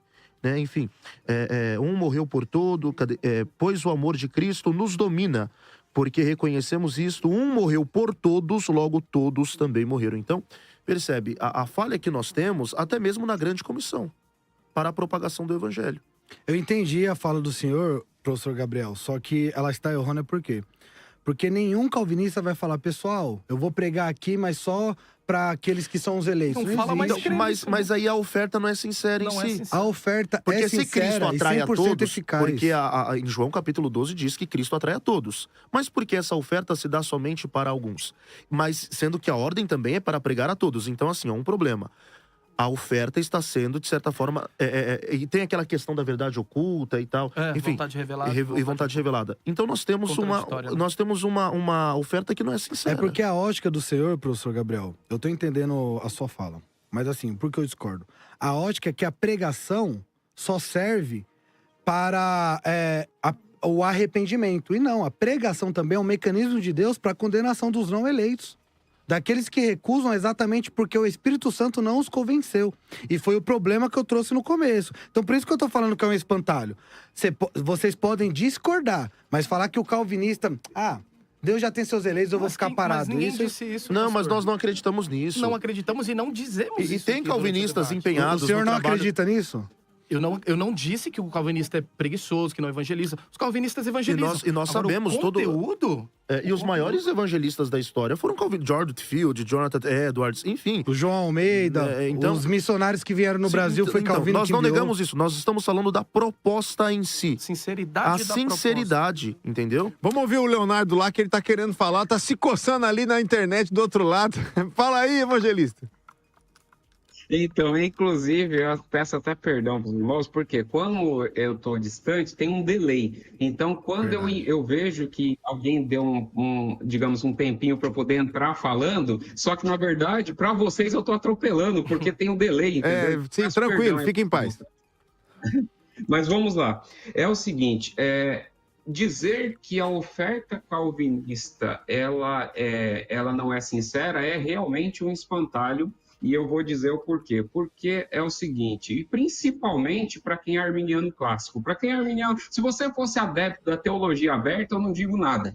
Mas se você é arminiano clássico, você entende que, seja qual é o mecanismo for de eleição, essa eleição se deu antes da fundação do mundo. Antes que Adão caísse, a eleição já estava pronta. Então, portanto, não a sua pregação, por melhor que seja, não acrescentará ou reduzirá nenhum eleito na linha do tempo. Nenhum, entendeu? Você pode ser o maior pregador do mundo, você não acrescentará e não reduzirá nenhum eleito. Então, portanto, se você atribui sinceridade para o fato do futuro ser mutável, o futuro não é mutável nem no arminianismo. O futuro, ele está definido. Para Deus, o futuro é passado. Então, não tem como você dizer que a oferta é sincera ou não é com base nisso. Simplesmente não faz nenhum sentido. Posso Tá certo? pegar um gancho, No pastor? calvinismo, a oferta ela é sincera. O evangelho é dado a todos, aquele que crê, ele vai ser salvo. Não existe ninguém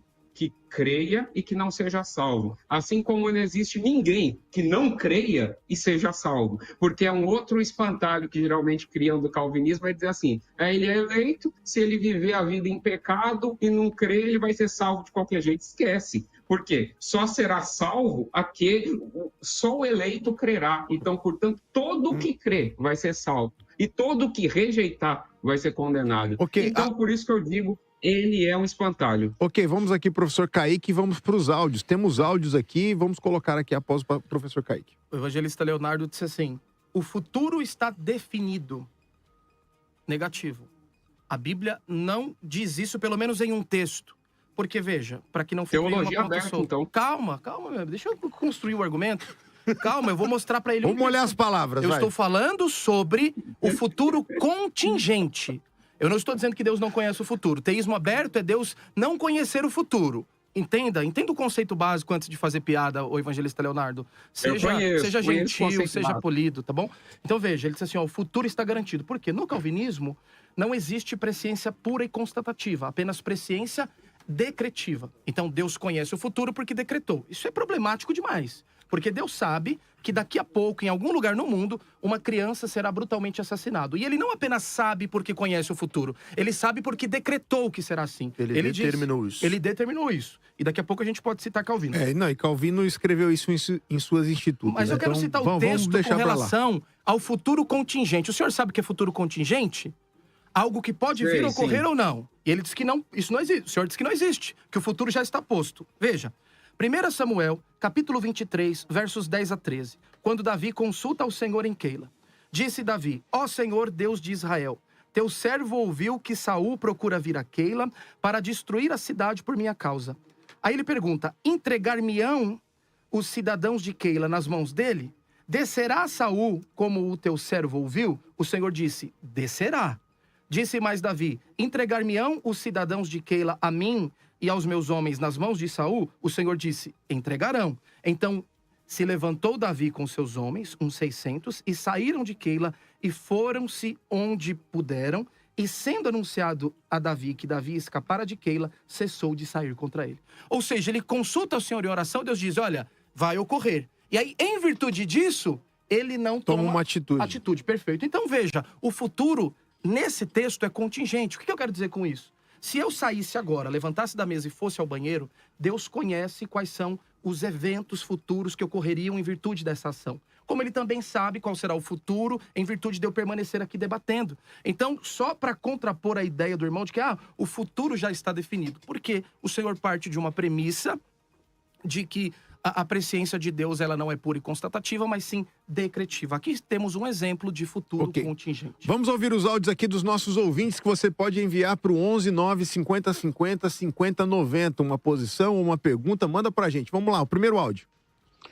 Bom dia a todos os debatedores que estão aí na Rádio Mais. Aqui quem fala é o professor Marcos Davi. Eu queria fazer uma pergunta direcionada para os irmãos arminianos, que é a seguinte. No final das contas, Jesus morreu por todas as pessoas, como vocês creem. O sangue de Jesus é poderoso para justificar, para limpar, para purificar o homem de todos os seus pecados. Mas no final das contas, a salvação depende da vontade do homem ou depende mesmo da vontade de Jesus Cristo em querer salvar as suas ovelhas? Um abraço a todos. Ok, palavra com vocês. Vai lá, Kaique, pode ir. Que Deus quer salvar a todos, isso é um fato. 2 de Pedro, capítulo 3, verso 9. Veja.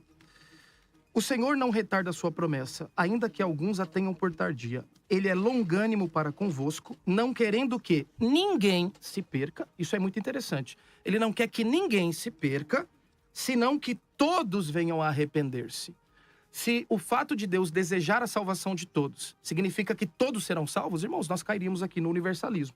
Então veja, Deus realmente quer salvar a todos e proporcionou meios suficientes para isso.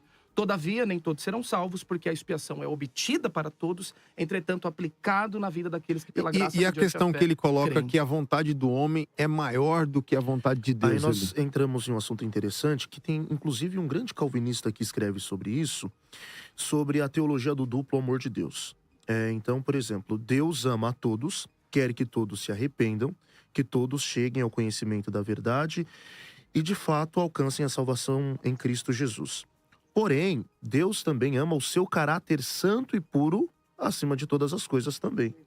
Então faz com que, por mais que Deus quer salvar os homens, conforme o próprio texto lido, Deus, que é fiel ao seu caráter e à sua própria palavra, faz com que homens injustos que não chegaram ao arrependimento, não se arrependeram das suas obras, estes de fato não venham ter a eficácia da expiação. A extensão sim, mas a eficácia em si não.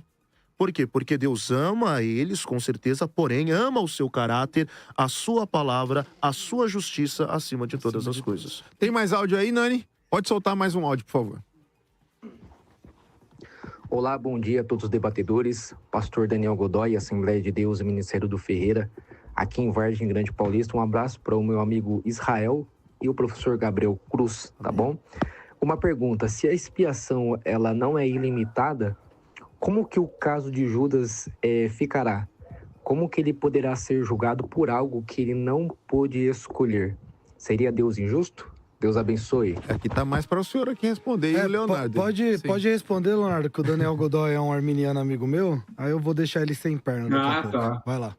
Não, tudo bem. Então, aqui na verdade, na fala do Kaique, eu vou responder o áudio, na fala do Kaique, é tanta coisa aqui que precisaria de uma meia hora para poder responder, mas deixa eu primeiro ir no áudio. Bom, a questão do Judas, de novo, tem a ver com a perspectiva humana e tem a ver com a perspectiva divina. Da perspectiva divina perdeu-se o filho da perdição. Acabou. E Judas nunca foi um eleito, no sentido salvo, porque Deus já o conhecia desde sempre. Mas E poderia ser coisa, outra pessoa? Poderia ser o João? Ou não? Era o Judas porque mesmo? tinha que ser Judas. Porque o grande problema... Então e, ele aliás, nasceu eu vou para até isso. Ele nasceu para isso. Se você considerar a linha do tempo, sim, ele Não, nasceu eu pra tô isso. falando do Aliás, decreto divino. Ele nasceu para do isso. mesmo jeito que o anticristo vai nascer para ser anticristo. Deus... Exato, porque Deus...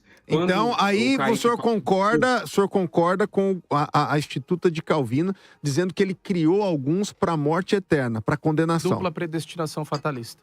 O senhor concorda com Não, o Calvino? não, É isso que eu estou perguntando. Se ele eu não- decretou para isso, Exato. o senhor concorda absolutamente com isso ou não? Qual a sua ressalva? Eu não creio em dupla predestinação fatalista, até porque aí tu vai... O que é decreto? Deus, o contrário do que o Kaique falou, porque seria extremamente esquisito se Deus agisse dessa maneira, que Deus ele tem um futuro apenas contemplativo, isso não faz o menor sentido. Por quê? Porque Deus ele é onisciente, onipresente e onipotente. Não existe nada que Deus não saiba, que ele não possa fazer e que ele não esteja ali. Fala assim, aconteceu uma coisa, mas Deus não sabia. Isso não faz o menor sentido. Quem disse Então, isso? portanto, Depois o senhor- mesmo depois o senhor repete. você, Por favor, eu preciso... pelo amor quando de Deus, você isso. falou, Não disse isso de maneira nenhuma. Deixa ele Quando terminar e o senhor fala. Tá bom. quando você falou de futuros contingentes do que pode acontecer, eu não nego que há possibilidades de futuro, porém, quando Não, Deus, você negou. na linha do tempo, quando na linha do tempo acontece alguma coisa, só aconteceu por decreto divino. E aqui eu vou te dizer o que é o decreto, porque isso é uma confusão muito grande que o arminianismo faz. Decreto divino não necessariamente é um decreto simplesmente ativo. pode ser um decreto permissivo, e isso está nas institutas também, que muitas das vezes o pessoal pega o texto das institutas e distorce, porque é o seguinte, porque Deus, ele não pode ser impassível Não, mas nada. assim, deixa eu só aqui fazer a sua palavra está segurada. Mas Calvino, ele fala literalmente da questão da criação para a condenação. É um texto explícito na Instituta. Então, pode ter outros textos falando disso, mas quando ele trata desse assunto, ele é bem taxativo. Aí eu devolvo a palavra ao senhor. Então, eu sou infralapsariano, então assim, já começa a minha classificação, eu sou infralapsariano, não sou supralapsariano, mas assim, Calvino, quando ele trata sobre que Deus decretou a queda de Adão, ele está fazendo nesta perspectiva que eu estou explicando. A perspectiva qual que é? Quando Deus, por exemplo, Adão, ele tinha livre-arbítrio. Eu não discordo, isso é livre-arbítrio completo. Adão podia escolher para um lado ou para o outro, não tem nenhum problema quanto a isso. Só que quando Deus decide criar Adão, mesmo sabendo infalivelmente que Adão cairia, a isso chamamos de decreto. O decreto, de maneira nenhuma, é Deus imputar pecado em alguém. De jeito nenhum. Na verdade...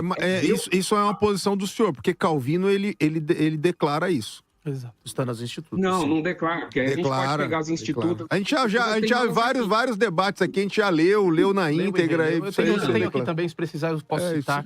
Mas deixa eu só falar uma coisa. Qual que é o texto das institutas? O evangelista Leonardo. Acho que vai sair do... Não, rapidinho, porque ele falou alguma coisa que eu não disse. E o debate, ele tá tão interessante, amistoso e tudo, com relação ao futuro. Sim. Com relação ao futuro. Eu disse o seguinte: Deus conhece o futuro contingente.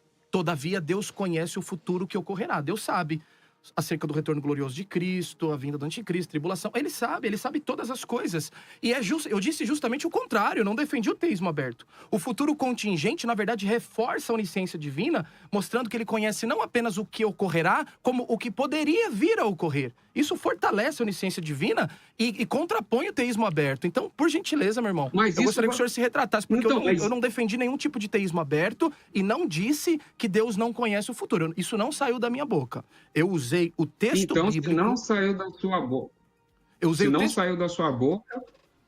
Se não saiu da sua boca, então o seu argumento, ele foi um argumento inócuo. Por quê? Vamos voltar aqui para o seu argumento, porque é o seguinte: se Deus conhece os futuros contingentes e conhece o que vai acontecer de maneira finita, assim, ele sabe exatamente. Não, de novo, eu vou retomar minha fala.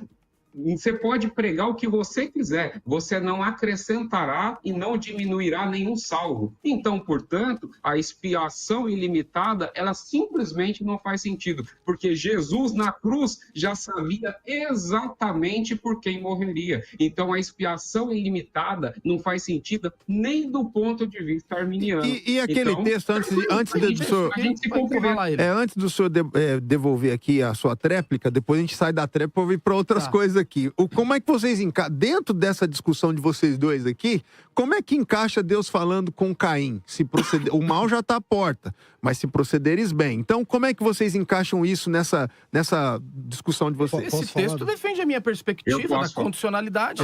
Deixa ele aqui, deixa ele dar a tréplica, depois Exatamente. A gente vai... Esse texto e outros estão ao nosso favor. Por exemplo, Exato. A proposta a Nínive também, né? Então, o Kaique pode falar melhor que eu nessa questão da liberdade e da livre escolha do homem. Então, exatamente. Esse texto, ele favorece a nossa perspectiva porque trata da condicionalidade. Ora, se tudo que ocorre com base em um decreto, nós temos um teatro. Deus está dizendo, se comporte de tal maneira, colocando uma condição, quando na verdade ele já havia estabelecido anteriormente que Caim se comportasse da maneira oposta à que ele está propondo. Então, isso fortalece o nosso argumento, sem sombra de dúvidas, e depõe contra a ideia... Posso falar sobre isso? Pode. Deixa eu só fazer aqui uma coisa muito importante. Você que está no YouTube, no Instagram, na rádio, é muito importante que você acesse o nosso site. O site é o www.maisfm1029.com.br.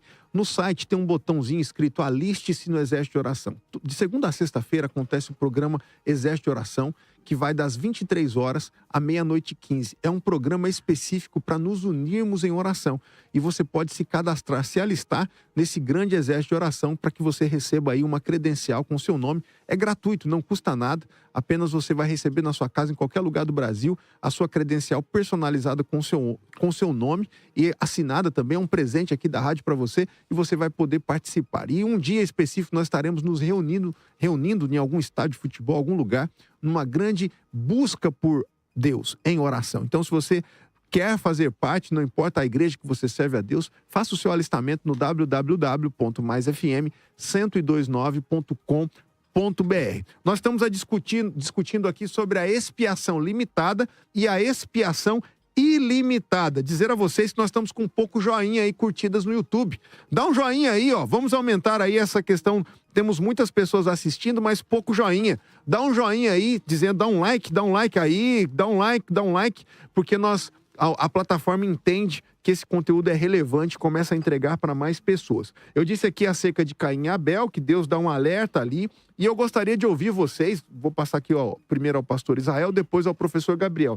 Ouvir vocês a questão disso. É ilimitado? É limitado? Como que vocês pensam nos arminianos e os calvinistas com relação à regeneração? É do mesmo jeito a perspectiva de vocês ou tem etapas diferentes? O que vem primeiro? O que vem depois? A fé, o arrependimento, a regeneração? Como é que é essa ótica de vocês que está completamente ligado à questão da eficácia e da salvação? Por favor, pastor Israel. Então vamos lá. Falando algumas coisas, já mando um abraço aqui pro Daniel Godoy. Já debatemos já acerca desse assunto. Bom, vamos lá. Quando o Kaique ele fala que sobre o decreto ali que fica incongruente, é um questionamento que os ateus fazem também. Então, o questionamento pro calvinista é: mas que Deus é esse que agora uma menina está sendo abusada, então ele decretou? Tá bom, vocês vão falar que Deus permitiu. É a vontade permissiva, certo? Ou não? Ele não decretou, evidentemente, Ele permitiu. O ateu vai falar o quê? Se Deus permitiu, ele continua sendo mal do mesmo jeito. Mas o ateu não acredita em Deus. Então, mas é isso que eu tô falando. Se a gente for questionar, querer entender Deus de maneira cabal, de maneira plena, só pra eu concluir, vai entrar em vários problemas. Então, o homem é 100% responsável, só que Deus decretou. Como explicar isso? Eu não sei, meu Deus do céu. Eu não consigo explicar isso com a minha mente. Mas aí nós temos um sério problema. Não consigo explicar a trindade. Não entra na minha mente, mas a Bíblia fala que Deus é um subsistente em 3 pessoas. Não consigo explicar a eternidade. Deus nunca foi criado. Ele é o alfa e o ômega. Mas ele é eterno. Então, eu não posso querer entender Deus em sua plenitude, de maneira cabal, senão vai implicar em muitas coisas. Então, a questão de se permitiu, decretou, se é para falar a visão do calvinista, Deus é mau. Alguém pode usar como o ateu, usa também, falar que Deus é mau porque ele permitiu. Então, esse não é um argumento muito válido. Então, a responsabilidade é 100% do homem, mas Deus, ele decretou. Como explicar isso? É mistério, isso é contradição, eu não sei. Posso continuar? Tá. Posso continuar? Ok. Ó, eu vou dar aqui um spoiler aqui de algumas das pessoas que estão ouvindo aqui, estão mandando pra gente. Os argumentos dos dois lados estão pouco explicativos. Ó, o pessoal não tá, às vezes, entendendo muito bem. Vamos lá, vamos ver se vocês conseguem clarear pra eles. Porque realmente a gente entrou em outros assuntos que coadunam. Sobre a questão de Caim e Abel, não só de Caim e Abel, mas várias situações da Bíblia, Deus, ele faz essa oferta. Ó, se vocês agirem bem, procederem bem, será assim. Se procederem mal, será assado. Então, isso nós vemos na Bíblia.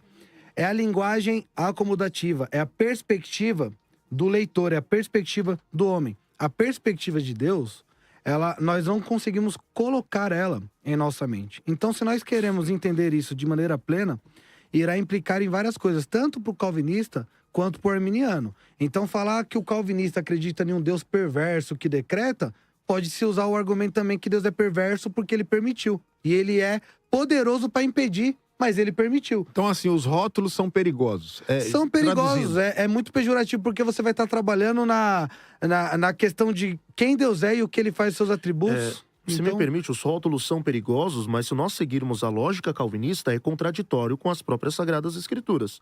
Porque, de fato, há algumas questões de mistérios dentro da fé. Então, por exemplo, o mistério da piedade, conforme o apóstolo Paulo, o mistério da encarnação, o mistério da divindade do Deus triuno. Nós temos alguns mistérios, porém o caráter de Deus e suas ações não são misteriosas, são reveladas. A Bíblia diz que Deus é puro, Deus é reto, Deus é santo, Deus é justo, Deus é íntegro, Deus é perfeito, Deus é imutável. Só que, mediante mediante as ações da verdade oculta ou da vontade oculta e revelada do calvinismo em si, o caráter de Deus cai por terra. Então, por exemplo, Deus decreta todas as coisas, mas ele é santo. Um Deus santo poderia decretar, por exemplo, que uma moça fosse violada ou o holocausto, dentre outras aberrações que aconteceram ao decorrer da história? Então, assim, os rótulos são perigosos, de fato, algumas ações que são mistérios na fé, porém, se seguirmos a lógica calvinista, entra em contradição com o caráter de Deus, que aí já não é mistério. Professor Gabriel, não te interrompendo, só fazendo uma pergunta. E a questão da permissão? Não poderia se usar esse mesmo argumento? No 11 de setembro, que John Piper fala que Deus decretou, é um absurdo. Mas Deus permitir também não seria um absurdo nessa lógica de que Deus é amor, é benevolente? Só que Deus, com a permissão, ele cria a possibilidade e não a realidade em sua decreção, decretação. Mas aí o futuro fica em aberto. E o juízo eterno faz sentido, né? Exato, No final das exatamente. contas, porque se fôssemos seguir essa lógica em si no juízo final, Senhor, eu estou sendo punido por quê? Você está sendo punido porque você fez isso. Senhor, então, mas foi o seu decreto. Não, mas lá no trono branco, lá depois vai ter o livro das obras, que é justamente para condenação, e não para salvação. Então, Senhor, eu roubei, eu matei, eu violei, mas foi o Senhor que decretou que eu fizesse isso. Então, de certa forma, nós temos um sério problema se seguirmos a lógica calvinista. Okay. Então, só para concluir, Deus, ele cria em si a possibilidade para que essas coisas aconteçam. E essa possibilidade, a realização do fazer, está na liberdade do homem. E mesmo nessa possibilidade, Deus sabe qual a escolha. Deus pode, sim. Claro. Para não ficar aberto o futuro, é isso que você está falando. Exatamente. É por isso, Deus, ele criou a possibilidade para o homem cair. Criando essa possibilidade, Deus proveu uma salvação, a cruz. Então, sabendo o futuro, Deus já preparou de antemão uma salvação. Mas na questão da salvação, então, Deus, ele dá a possibilidade para o homem salvar. Ele quer que o homem se salva, só que aí o seu querer não é efetuado. Então, Deus, ele se frustra? Não, meu irmão, eu disse que a queda foi uma possibilidade. Eu disse a respeito da queda. Não, mas na questão da salvação, tô fazendo uma pergunta. Não tô afirmando o que o senhor falou, quero entender. Deus, ele quer que o homem se salva. Só que aí o homem... Timóteo diz em isso. Jesus, o senhor tá falando em Jesus ali. Isso. Só que aí o Espírito Santo vai lá pra convencer, só que não é efetivo pra todas as pessoas. Tem uma frustração aí. Então, só que é porque nós Porque entramos a no partindo assunto da graça lógica. preveniente. É porque é partindo da lógica. Porque tem se eu quero frustração algo, nenhuma. se eu quero algo e eu tenho poder pra que isso aconteça, eu vou efetuar, porque eu tenho condição, eu tenho poder pra isso. Mas aí é na perspectiva humana, né? Com os nossos sentimentos. É pra onde eu tô levando. A minha ganância, o querer, o poder do homem vai nessa direção. Eu posso, então eu quero, né? A bola é minha, então ninguém joga, eu vou levar embora. Mas vamos ouvir o áudio aí pra gente seguir aqui, que nós já estamos entrando na reta final do debate. Manda o áudio pra cá, 11 9 50 50 50 90. Por favor. Depois eu quero comentar do Caim, tá? Ok. Pode colocar o áudio. Bom dia a todos. Eu acho muito interessante esse tema, mas uma coisa fica bem é muito claro. Se Jesus morreu por toda a humanidade e todos, né, pode chegar a Jesus através disto, nós caímos no universalismo. Não tem como fugir do universalismo nessa parte. E a Bíblia é clara ao dizer que todos estão extraviados, todos estão perdidos, todos estão condenados. E aí a salvação, como que fica?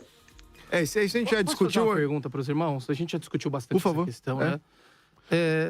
Deus ama a todos e, salvificamente falando, Deus ama a todos? Quem eu posso falar Só objetivamente para eu elaborar a pergunta. Objetivamente, quem Deus quer salvar, ele vai salvar. Querer de Deus não pode ser frustrado. Todos ou não? Então não são todos, evidentemente. Evidentemente. Ok, perfeito. Essa questão que eu queria.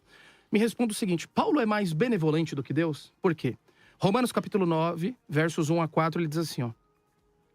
Romanos 9, de 1 a 4. Paulo declara no Espírito Santo que desejaria ser separado de Cristo por amor aos israelitas incrédulos. E em Romanos 10, 1, ele ora para que todos eles sejam salvos. Se Deus não ama salvificamente todos eles, e nem Cristo morreu por eles, então me diga, Paulo estava sendo mais benevolente do que o próprio Deus? O que faria dele mais compassivo que o Senhor que o inspira? Ou, na verdade, Paulo está expressando o coração de Deus que deseja genuinamente que todos sejam salvos? Na verdade, Paulo está sendo humano. Quando o calvinista vai orar, o calvinista não ora assim, Senhor, que os seus eleitos continuem salvos, salve os seus eleitos. Não existe isso. Salve, o apóstolo Paulo, como qualquer crente genuíno, deseja que qualquer ser humano, que todo ser humano, prostituto, drogado, seja salvo. Ele é mais benevolente do que Deus, porque Paulo deseja que todos os seus compatriotas sejam salvos, enquanto Deus não. Deus deseja só um pequeno então, é que na punhado de sua eleitos. perspectiva, Kaique, você está afirmando que ele é mais benevolente do que Deus. Não, eu tô perguntando. Não, você afirmou. Aí você diz assim, não, porque é um argumento, é uma perspectiva humana. E esse é o ponto. Eu, pecador, finito, limitado, errante, desejo que todos sejam salvos, mas o Deus, que é todo bom, que é amor, É como se fosse aquele versículo. Se o pai biológico sabe dar boas coisas aos seus filhos, quanto mais Então, ao pai Kaique, celestial. Acho que é você isso que ele quer dizer. desejaria... Eu tenho uma suposição da sua resposta, mas você desejaria que a porta da arca ficasse fechada e que as pessoas que estão desesperadas do lado de fora não pudessem entrar? Quando atinge-se a medida de tolerabilidade divina, a porta se fecha. Romanos capítulo 1, 18 Tudo bem, diante. mas o seu Quando desejo seria atinge-se- esse? O meu desejo seria que a porta se abrisse. Eu não vou ter prazer em ver o pessoal lá fora, meu Deus, tá vindo água. Mas aí a gente pode trazer Jonas, porque Jonas queria que o povo morresse em Nínive. Isso, é o que eu tô falando. Exatamente, uma perspectiva exclusivista. Cada um Salva é- só esse, aí Deus diz, não, eu não sou tão exclusivista quanto você. O meu desejo é salvar além disso. É porque assim, Noé pregou e não foi todos que decidiram ali. Quiseram. Ah, não decidiram? Isso. Ah, eles não quiseram, rejeitaram? É, eles tiveram liberdade. E rejeitaram? Dá cá um abraço, bem-vindo ao arminianismo. Não, eu não falei que eles rejeitaram. Calma. Quase. Eu tô falando que eles falaram não, porque o calvinista não nega a liberdade do homem. Aqui nós chamamos de livre agência. Agostinho vai falar algo muito interessante, que ele fala assim, aquilo que é bom é Deus em mim, aquilo que é mal sou eu mesmo. Eu te fiz essa pergunta porque certamente você não ia desejar que as pessoas ficassem do lado de fora. A não ser que fosse Jonas, porque Jonas era meio ruim. Então, mas foi o que Eu te aconteceu. respondi, Israel. A vontade de Deus foi efetuada, Mas não a eu te vontade do respondi. homem. Houve ali pelo menos uns Deixa eu 100 só- anos deixa eu só aproximadamente. responder. Noé, chamado pregoeiro da justiça, tá construindo, tá pregando. Só que as pessoas deliberadamente rejeitaram. Porque a oferta é sincera, mas Deus, em sua soberania, estabeleceu que o indivíduo limite. poderia rejeitar ou aceitar. Evangelista Leonardo, por favor. Deixa eu só. Então, esse que é o grande ponto. Acumulou um monte de assunto aí. assunto É ruim muito pra ele, legal. né? Eis que te Mas vamos digo, lá. resumai. É isso. Eu vou falar só sobre a questão do Caim, que você citou lá. Deus, quando chegou a Caim, deu lá a possibilidade dele, inclusive o Caim falou, isso vem para o nosso lado. Não vem de jeito nenhum, porque Deus, quando falou com Caim, ele já sabia de maneira inequívoca a decisão de Caim. De novo, quando Deus governa as coisas, inclusive, isso o próprio Armínio defende nas obras de Armínio, Deus governa através da sua providência, tá certo? Deus, ele não é alguém que está controlando, imputando pecado em pessoas e controlando no sentido de marionetes, não. O que seria a providência divina? É Deus que tem o controle de absolutamente todas as coisas, e você pode dar a desculpa que quiser. Ah, não, foi o livre-arbítrio humano e não sei o que lá. Mas Deus, ele tem a capacidade de fazer e de impedir de fazer qualquer coisa, absolutamente qualquer coisa. Quando um fato vem à tona, a realidade, mesmo esse fato sendo mal, em primeira instância, Deus teve que, no mínimo, permitir, podendo impedir. Porque esse que é o grande ponto. Porque Deus podia impedir qualquer coisa, inclusive a queda de Adão. Deus poderia impedir a queda de Adão. Chegava lá na hora, dava um grito. Se ele impede Deus é tudo, soberano. se E ele impede acabou. tudo, não tem mais liberdade autêntica. Mas Acabou? ele pode, Não, mas... ele pode. Ele pode Desculpa, Gabriel, fala impedir um qualquer coisa. Então, não existe de maneira nenhuma uma presciência divina, uma presciência, tipo assim, deixa acontecer sem que eu possa fazer nada. Isso não Eu existe. pensei que o senhor ia cantar E um Deus- samba aí, cuidado, hein? Bom, Deixa o professor Gabriel aqui. foi perguntado... Então, ó, Deixa ele concluir, Não, então, deixa eu senhor. só concluir.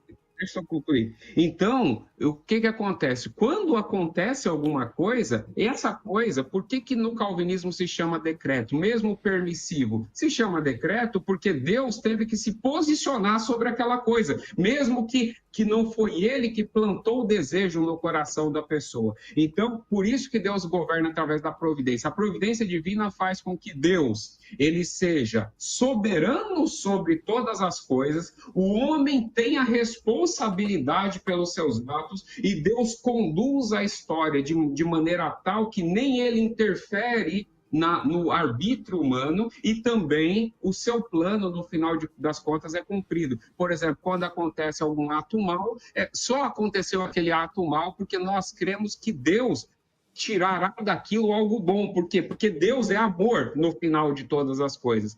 E só para concluir, a ideia de que vocês falando de Deus deseja que todo mundo seja salvo. Se o desejo de Deus for nessa situação que vocês citaram, temos um problema. Por quê? Se Deus deseja ardentemente que todos sejam salvos nesse sentido, o desejo da Bíblia é no sentido de que ele não tem prazer na morte do ímpio, mas o mesmo Deus que não tem prazer na morte do ímpio, lança o ímpio no inferno.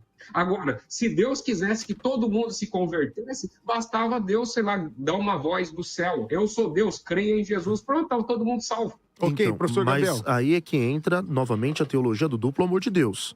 Deus realmente quer, mas o seu caráter, a sua justiça, a sua santidade está acima até mesmo dessa ideia de querer fazer com que os homens creiam de qualquer forma, né? Contra esse pensamento do irmão, nós temos o texto bíblico. Nós estamos por muito tempo aqui falando, dialogando, teologando, só que nós temos um texto bíblico interessante. Olha só, Paulo, em 1 Timóteo, capítulo 2, versículo 1, ele vai dizer assim, ó. Admoesto-te, pois, antes de tudo, que se façam súplicas, orações, intercessões e ações de graças por todos os homens. O senhor está em 1 Timóteo? 1 Timóteo, primeira epístola do apóstolo Paulo a Timóteo, capítulo 2, versículo 1. Até o 4-6 vai falar disso. Isso, ele e aí eu quero... em resgate de todos. Exato, e aí essa análise que eu quero fazer. Nós temos essa expressão, oração e intercessões por todos os homens. Será que Paulo está falando para orar somente pelos eleitos? Ou um grupo dentre todos os homens que são os escolhidos por Deus? Então nós temos a expressão aqui por todos os homens. E aí depois ele vai citar classes e até mesmo posições, como reis, para que eles tenham vida piedosa e honesta e por aí vai. Aí depois ele vai falar não de oração, e sim de salvação, versículo 4. Ele usa a mesma expressão. Deus quer que todos os homens sejam salvos. É a mesma expressão. Então, se eu digo aqui que, não, aqui Deus não quer que todos sejam salvos, então Paulo também não quer que nós façamos orações por todos os homens. Porque a expressão, a construção gramatical é a mesma. E aí depois nós temos no verso de número 6, o qual se deu a si mesmo em preço de redenção por todos, para servir de testemunho ao seu tempo. A expressão aqui que nós temos... todos os homens, sem o artigo partitivo, demonstram uma universalidade real. E é interessante que essa expressão, o presente de telei, destaca uma disposição permanente, não apenas um decreto oculto, mas de fato que Deus quer que todos os homens sejam salvos, tá? E para concluir, aí no verso de número 8, ele usa a expressão homens, mas não usa a expressão todos, porque agora sim ele está se referindo à igreja. Versículo de número 8. Quero, pois, que os homens orem em todo lugar, levantando mão santa, sem ira e nem contenda. Agora ele refere-se à igreja, porque só quem ora é a igreja. Sobre esse texto, a gente pode pegar, por exemplo, 1 Coríntios 7:1, Paulo vai dizer, bom seria que o homem não tocassem em uma mulher. Mas está no singular. Isso, então ali o homem, todos concordam aqui que tá falando... Individualidade. Individualidade, do homem mesmo. Texto, pastor. Trabalha o texto. Isso eu vou trabalhar. Eu vou trabalhar o texto. Aí... é óbvio que o homem, todos aqui entendem que não é a humanidade. Diferente de Timóteo ali que tá falando. Agora, o todos, que 1 Timóteo 2, né? Isso, 2 do 1 ao 1. 1 Timóteo 2. Todos os homens, acusativo plural. Pantas antropos. Tá no acusativo plural. Certo? Está se referindo a toda a humanidade. O próprio contexto imediato ali tá falando de reis, autoridades, ricos, pobres. Tá falando de humanidade, mas não todos os indivíduos. Não, meu irmão, vamos lá. Primeiro. Olha só, o verso de número 2. Por todos os homens. A oração é por todos os homens? E aí ele diz, inclusive também reis, e por todos que estão em eminência. Ou seja, não orem só pelos pobres, orem também pelos reis, pelas autoridades. Porque Deus quer que todos sejam salvos, inclusive os homens em alta eminência. Perceba. E aí no verso de número 6, ele usa a expressão mais uma vez, redenção por todos. Não está se referindo a algo somente... Nós temos que orar por todos os homens, professor, porque nós não somos oniscientes. Nós temos que orar por todos. E Deus quer que todos se salvem. Todos quem? Do contexto imediato aqui. Não, mas reis, autoridades, não, mas é isso ricos, pobres. Mas é justamente o que ele falou. O apóstolo está colocando ali todos de maneira universal e depois ele coloca um outro texto para corroborar como os crentes, a igreja, questão de salvação. Então ele está falando ali que o amor de Deus é para todos, mas depois ele tem um texto que fala apenas para aqueles que já foram salvos. É isso que ele colocou. E aí, para a questão dos salvos, não tem a expressão todos. Mais uma vez. Esse texto ele não está se referindo a todos os homens nesse sentido. Porque vamos ler o texto. Não, vamos lá. Peraí. Olha só. Mais uma vez, eu vou fazer a análise.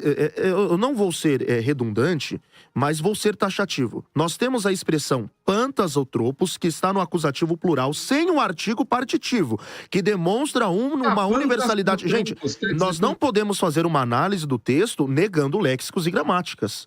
Não tem como.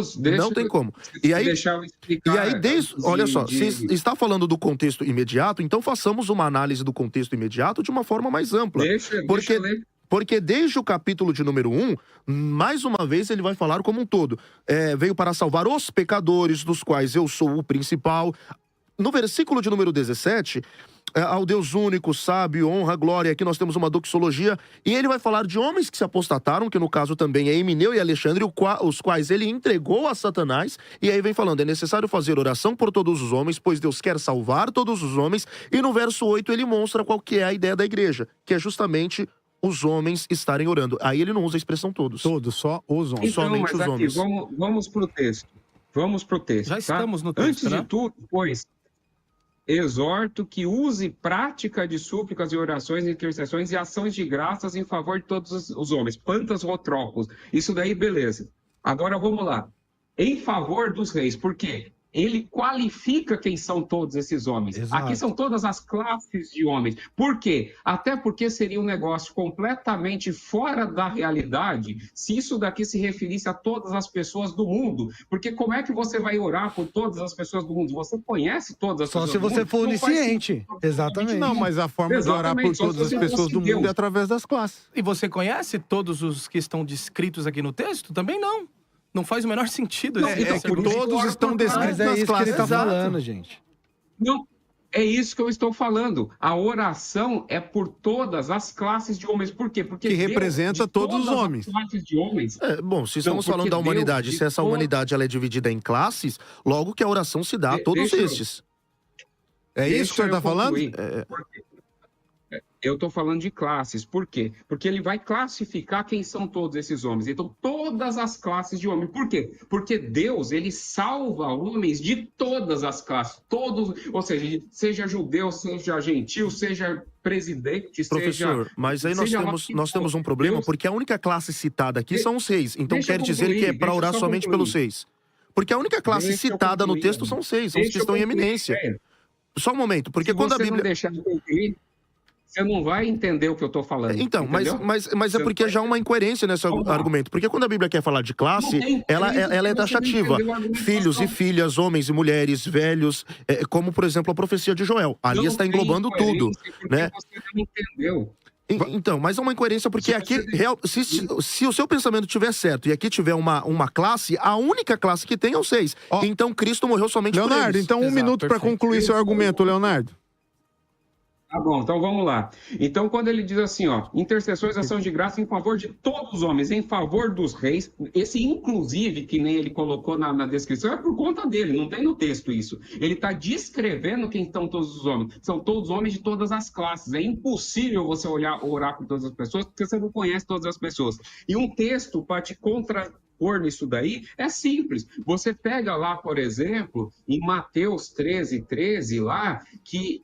Jesus, o próprio Jesus, dizendo o seguinte na parábola, porque vendo não veem, ouvindo não ouvem, nem entende, de sorte que nele se cumpre a profecia. Ouvireis os ouvidos e de nenhum modo entendereis, vereis os olhos e de nenhum modo percebereis, porque o coração deste povo está endurecido, mal, tal, para que eles não venham a mim, se arrependam e sejam perdoados os vossos pecados. Então, o próprio Jesus sabe que todos os homens não serão salvos. Assim, não faz o menor sentido essa interpretação, entendeu? É isso que eu estava querendo Ok, vamos aqui que a gente tem mais um áudio e a gente está caminhando para o final. Por favor, professor. Essa questão de 1 Timóteo capítulo 2, muito bem trabalhada pelo Gabriel, no quesito bíblico, teológico, exegético, enfim, é interessante pelo seguinte: se Paulo não quisesse dizer todos os homens ou todos, bastaria que ele usasse no lugar de todos o pronome indefinido alguns, grego tines, o que, aliás, ele fez em algumas vezes na própria epístola. Capítulo 1, verso 6, e também no verso 19,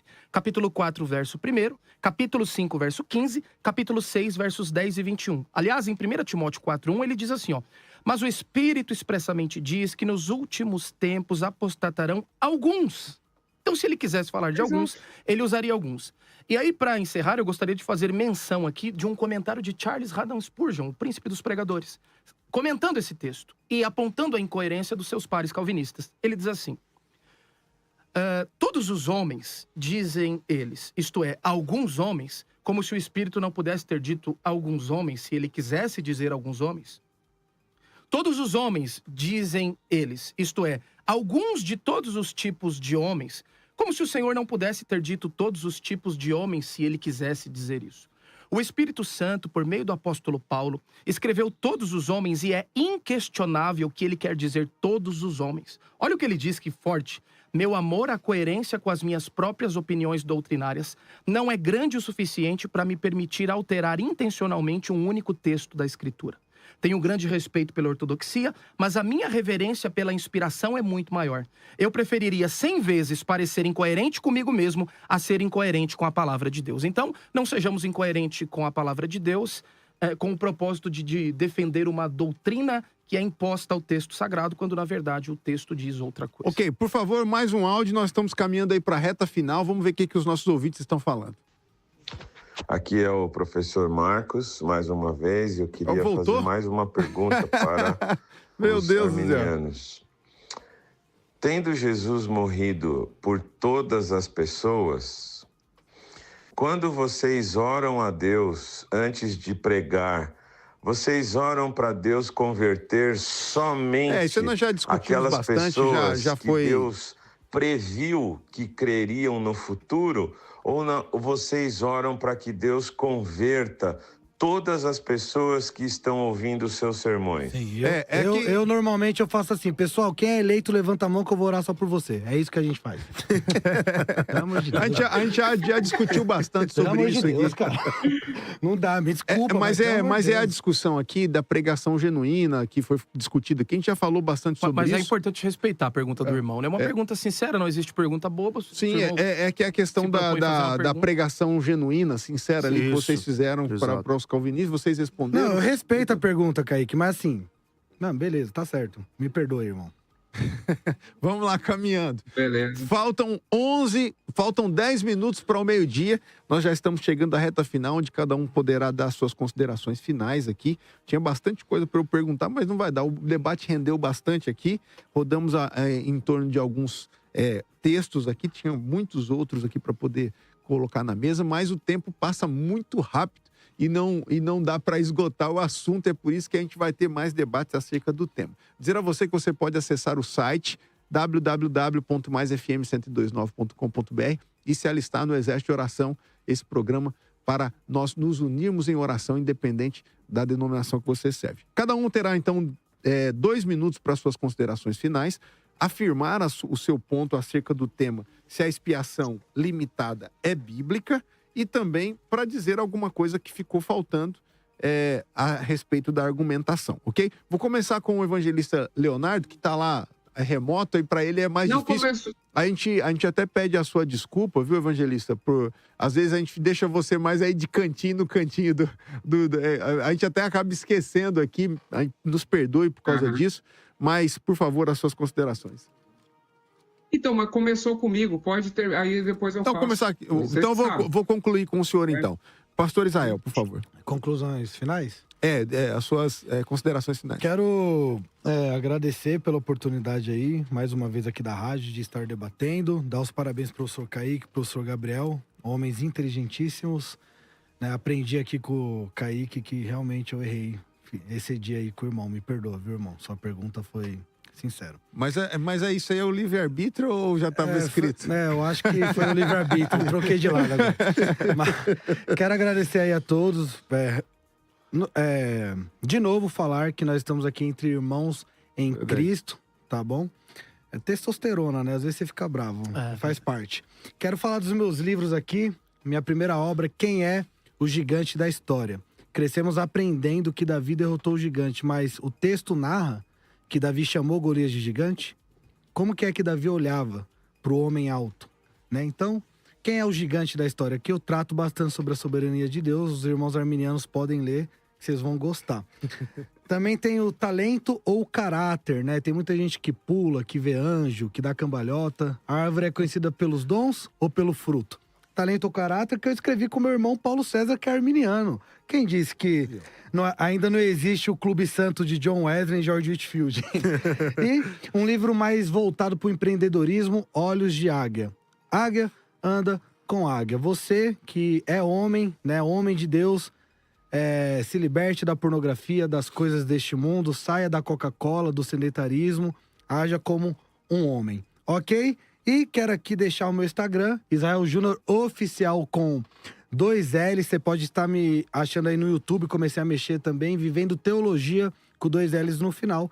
Que Deus abençoe a todos. Eu quero encerrar com uma frase que eu sempre falo de Timothy Keller: o evangelho não é uma boa proposta, o evangelho é uma boa notícia. Deus abençoe. Glória a Deus. É forte essa frase, né? Forte. Boa notícia, evangelho, boas novas. Professor Gabriel, muito obrigado por ter vindo aqui. Suas considerações finais. Sou eu que agradeço, meu irmão. Que Deus venha a ser eternamente louvado. Uma honra conhecer os demais irmãos que estão aqui. Kaique, sempre é uma honra. Daí eu quero encerrar combatendo essa polarização que infelizmente nós temos. Infelizmente alguns calvinistas ali de jaula, até mesmo no Instagram, chamando igrejas sérias de seita, dentre outras, né? Com uma postura anticristã, além de antiética, totalmente anticristã, e que nós venhamos entender que a teologia em si, em questões de doutrinas, existem 2, as periféricas e as cardeais.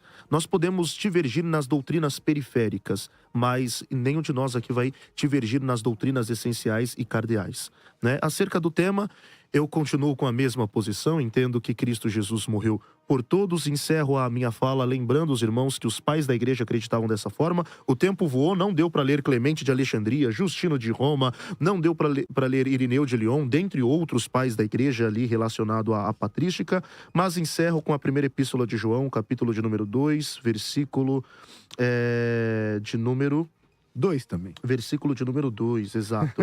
Ele é a propiciação pelos nossos pecados, não somente pelos nossos, igreja, mas também pelos de todo o mundo. Tá? Então, que Deus em Cristo Jesus vos abençoe. Eu agradeço, meu irmão. Ei, muito obrigado. Evangelista Leonardo, suas considerações finais, por favor. Eu também agradeço bastante, aí gostei da participação. Eu acho que seria melhor se eu tivesse presente com vocês, que eu acho que a troca é muito melhor. Eu peço perdão pelo atropelo, é porque realmente tem esse delay, aí acaba perdendo o time. Mas assim, o debate passou voando, tem um monte de coisa aqui que eu queria falar, um monte de coisa mesmo, mas com certeza não vai dar. Mas só para poder falar para os irmãos, sigam tanto no Instagram, né, Léo Libertos em Cristo, quanto no YouTube também, no canal Libertos em Cristo. Vão lá e sigam a gente lá, que lá nós tratamos de muitos assuntos teológicos e reafirmando a posição nesse caso. A expiação limitada é completamente bíblica. A expiação limitada, igual eu mostrei no debate com as análises, ela não faz sentido nem do ponto de vista arminiano, porque Jesus, quando foi na cruz, ele sabia exatamente por quem ele estava morrendo. E se a expiação é a cobertura de pecados, só se cobre pecados daqueles que serão salvos, porque não se você cobrir o pecado dos que não são salvos, você vai estar salvando todo mundo no final das contas. Então não faz sentido nem no ponto de vista arminiano. E eu acho que é isso daí. Deus abençoe a todos e até um próximo debate, e se Deus preparar. Muito obrigado, evangelista Leonardo, por ter participado aqui. Desculpa aqui os nossos atropelos aqui. Deus abençoe a sua participação, sempre muito agradável. Deus abençoe, obrigado mesmo. Professor Kaique, suas considerações. Maravilha. Antes de fazer aqui os agradecimentos, é uma pena que não conseguimos trabalhar os textos bíblicos que, na sua imensa maioria, defendem a perspectiva da expiação ilimitada. Conforme vimos, não há um texto bíblico sequer que diga que Jesus morreu apenas pelos eleitos, muito pelo contrário. Ele morreu por pecadores, morreu por ímpios, morreu por seus inimigos, Romanos 5,10, morreu pelo mundo todo. Ainda que Jesus tenha morrido por todos, a expiação é eficaz na vida daqueles que, pela graça, mediante a fé, recebem a salvação, ok? Citaria ainda um último texto, Romanos 11,32, onde diz que Deus encerrou todos debaixo da desobediência, a fim de exercer misericórdia para com todos. O mesmo autor, Paulo, na mesma epístola, na mesma perícope, aliás, diz que todos foram encerrados debaixo da desobediência, isso é, em virtude do pecado, essa é a consequência, mas ele exerce misericórdia para com todos. A mesma expressão grega, utilizada pelo mesmo autor, na mesmíssima epístola. Então, Deus ama a todos, Jesus morreu por todos e, sinceramente, Ele quer salvar a todos. Então, agradeço, né? Falamos bastante sobre o assunto. Acho que essas considerações finais aqui não vai reverter tudo aquilo que falamos. A rede social, se sim, quiser falar, fica... Eu quero agradecer, né? É um prazer conhecer o pastor Jonas pessoalmente. O pastor Israel também. O evangelista Leonardo, um fraterno abraço aos queridos irmãos. Às vezes eu acabo me excedendo, como o pastor Israel bem disse, porque é natural. Não. Mas isso não anula o fato de que os amo em Cristo Jesus, somos irmãos. Gabriel deixou claro isso aqui, também é um amigo querido, foi uma honra participar aqui com ele. Deixo um abraço para o meu pastor Jonathan do Espírito Santo, um beijo para minha esposa Júlia, como também para o meu filho Pedro. Kaique _Lumial é o meu Instagram, o YouTube também. E se eventualmente algum pastor quiser nos convidar para pregação, sou um pregador pentecostal, aleluia. Olha aí, ó. Estamos aí disponíveis para servir, é uma honra. Amém, muito obrigado. Pastor, se me permite, por favor. Esqueci meu Instagram também. Por favor, os irmãos quiserem seguir lá, também no Instagram, o TikTok, enfim. Fazemos um trabalho apologético lá nas redes sociais. @professor Gabriel Cruz. É @professor ou prof? Mudou, é professor. Aí. É que o pessoal tava confundindo prof de profeta. Ah! Eu sou pregador, sou profeta, e é sou pentecostal, profeta. aí dá problema mesmo. Então, @professor Gabriel Cruz. @professor. E só alguns segundos também, né? Por favor. Minha amada esposa, que está aqui nos bastidores, o Kaique falou da dele, se eu não falar da minha, ela olhou pra mim ali já brava. Não, já tava te crucificando. Doutora Lauane, te amo hoje mais do que ontem e amanhã certamente te amarei mais do que hoje. Ô, coraçãozinho, vai, faz o coraçãozinho aí, vai. Os caras não sabem mais hoje, o Zenzo hoje não... Oh, meu Deus, Deus abençoe. Vamos à enquete, ó. Mas antes de chamar a enquete, dizer a você que segunda-feira nós estamos de volta aqui com o programa Debate Mais, com o Bispo Samuel Ferreira. E o tema de segunda-feira, ó, olha, presta atenção aí você, ó. É possível seguir a Cristo rejeitando a igreja? Meu Deus do céu, vai falar dos desigrejados. Vai falar das próteses. Meu Deus do céu, como é que é esse negócio aqui? Vai pegar fogo. Eu sou a igreja. Olha aí, eu sou a igreja, né? É possível seguir a Cristo rejeitando a igreja? Segunda-feira você não pode perder. E se é debate, deve ter 2 pessoas ou 3 que vão defender uma... Sei lá como é que vai defender isso aqui, mas vai pegar fogo. Então vamos à enquete do dia. A expiação limitada é bíblica? Ó, mudou um pouco. Sim, 27%, não, 73%. Vocês não conseguiram reverter, não. Então, é bíblica, 73% não, 27% sim. Deus abençoe a todos os nossos debatedores aqui, professor Kaique, professor Gabriel, pastor Israel, evangelista Leonardo. Para mim é uma enorme alegria sempre estar aqui com vocês. Louvar a Deus mais uma vez pela vida do bispo Samuel Ferreira, que me deu a oportunidade e o privilégio de estar aqui. Um forte abraço no coração do pastor Calixto. Faz falta aqui, pastor Calixto. E terminar aqui dizendo a vocês o texto de João 10. Eu sou o bom pastor dá a vida pelas ovelhas. E nós vamos falar aqui de pregação. Ó, meu conselho aqui. Pregue a tempo e a fora de tempo. O evangelho são boas novas. Deus tem o governo de todas as coisas em suas mãos. E o nosso papel é pregar a palavra. Então, pregue a palavra e cuide da sua fé. Deus abençoe vocês, continue na programação da Rádio Mais FM, tem algo aí especial preparado, um programa musical que vem logo depois e logo mais a uma hora, 13 horas, cuidando da minha vida financeira. Então, um programa muito especial, você que quer aí prosperar financeiramente. Deus abençoe a vocês e até logo mais!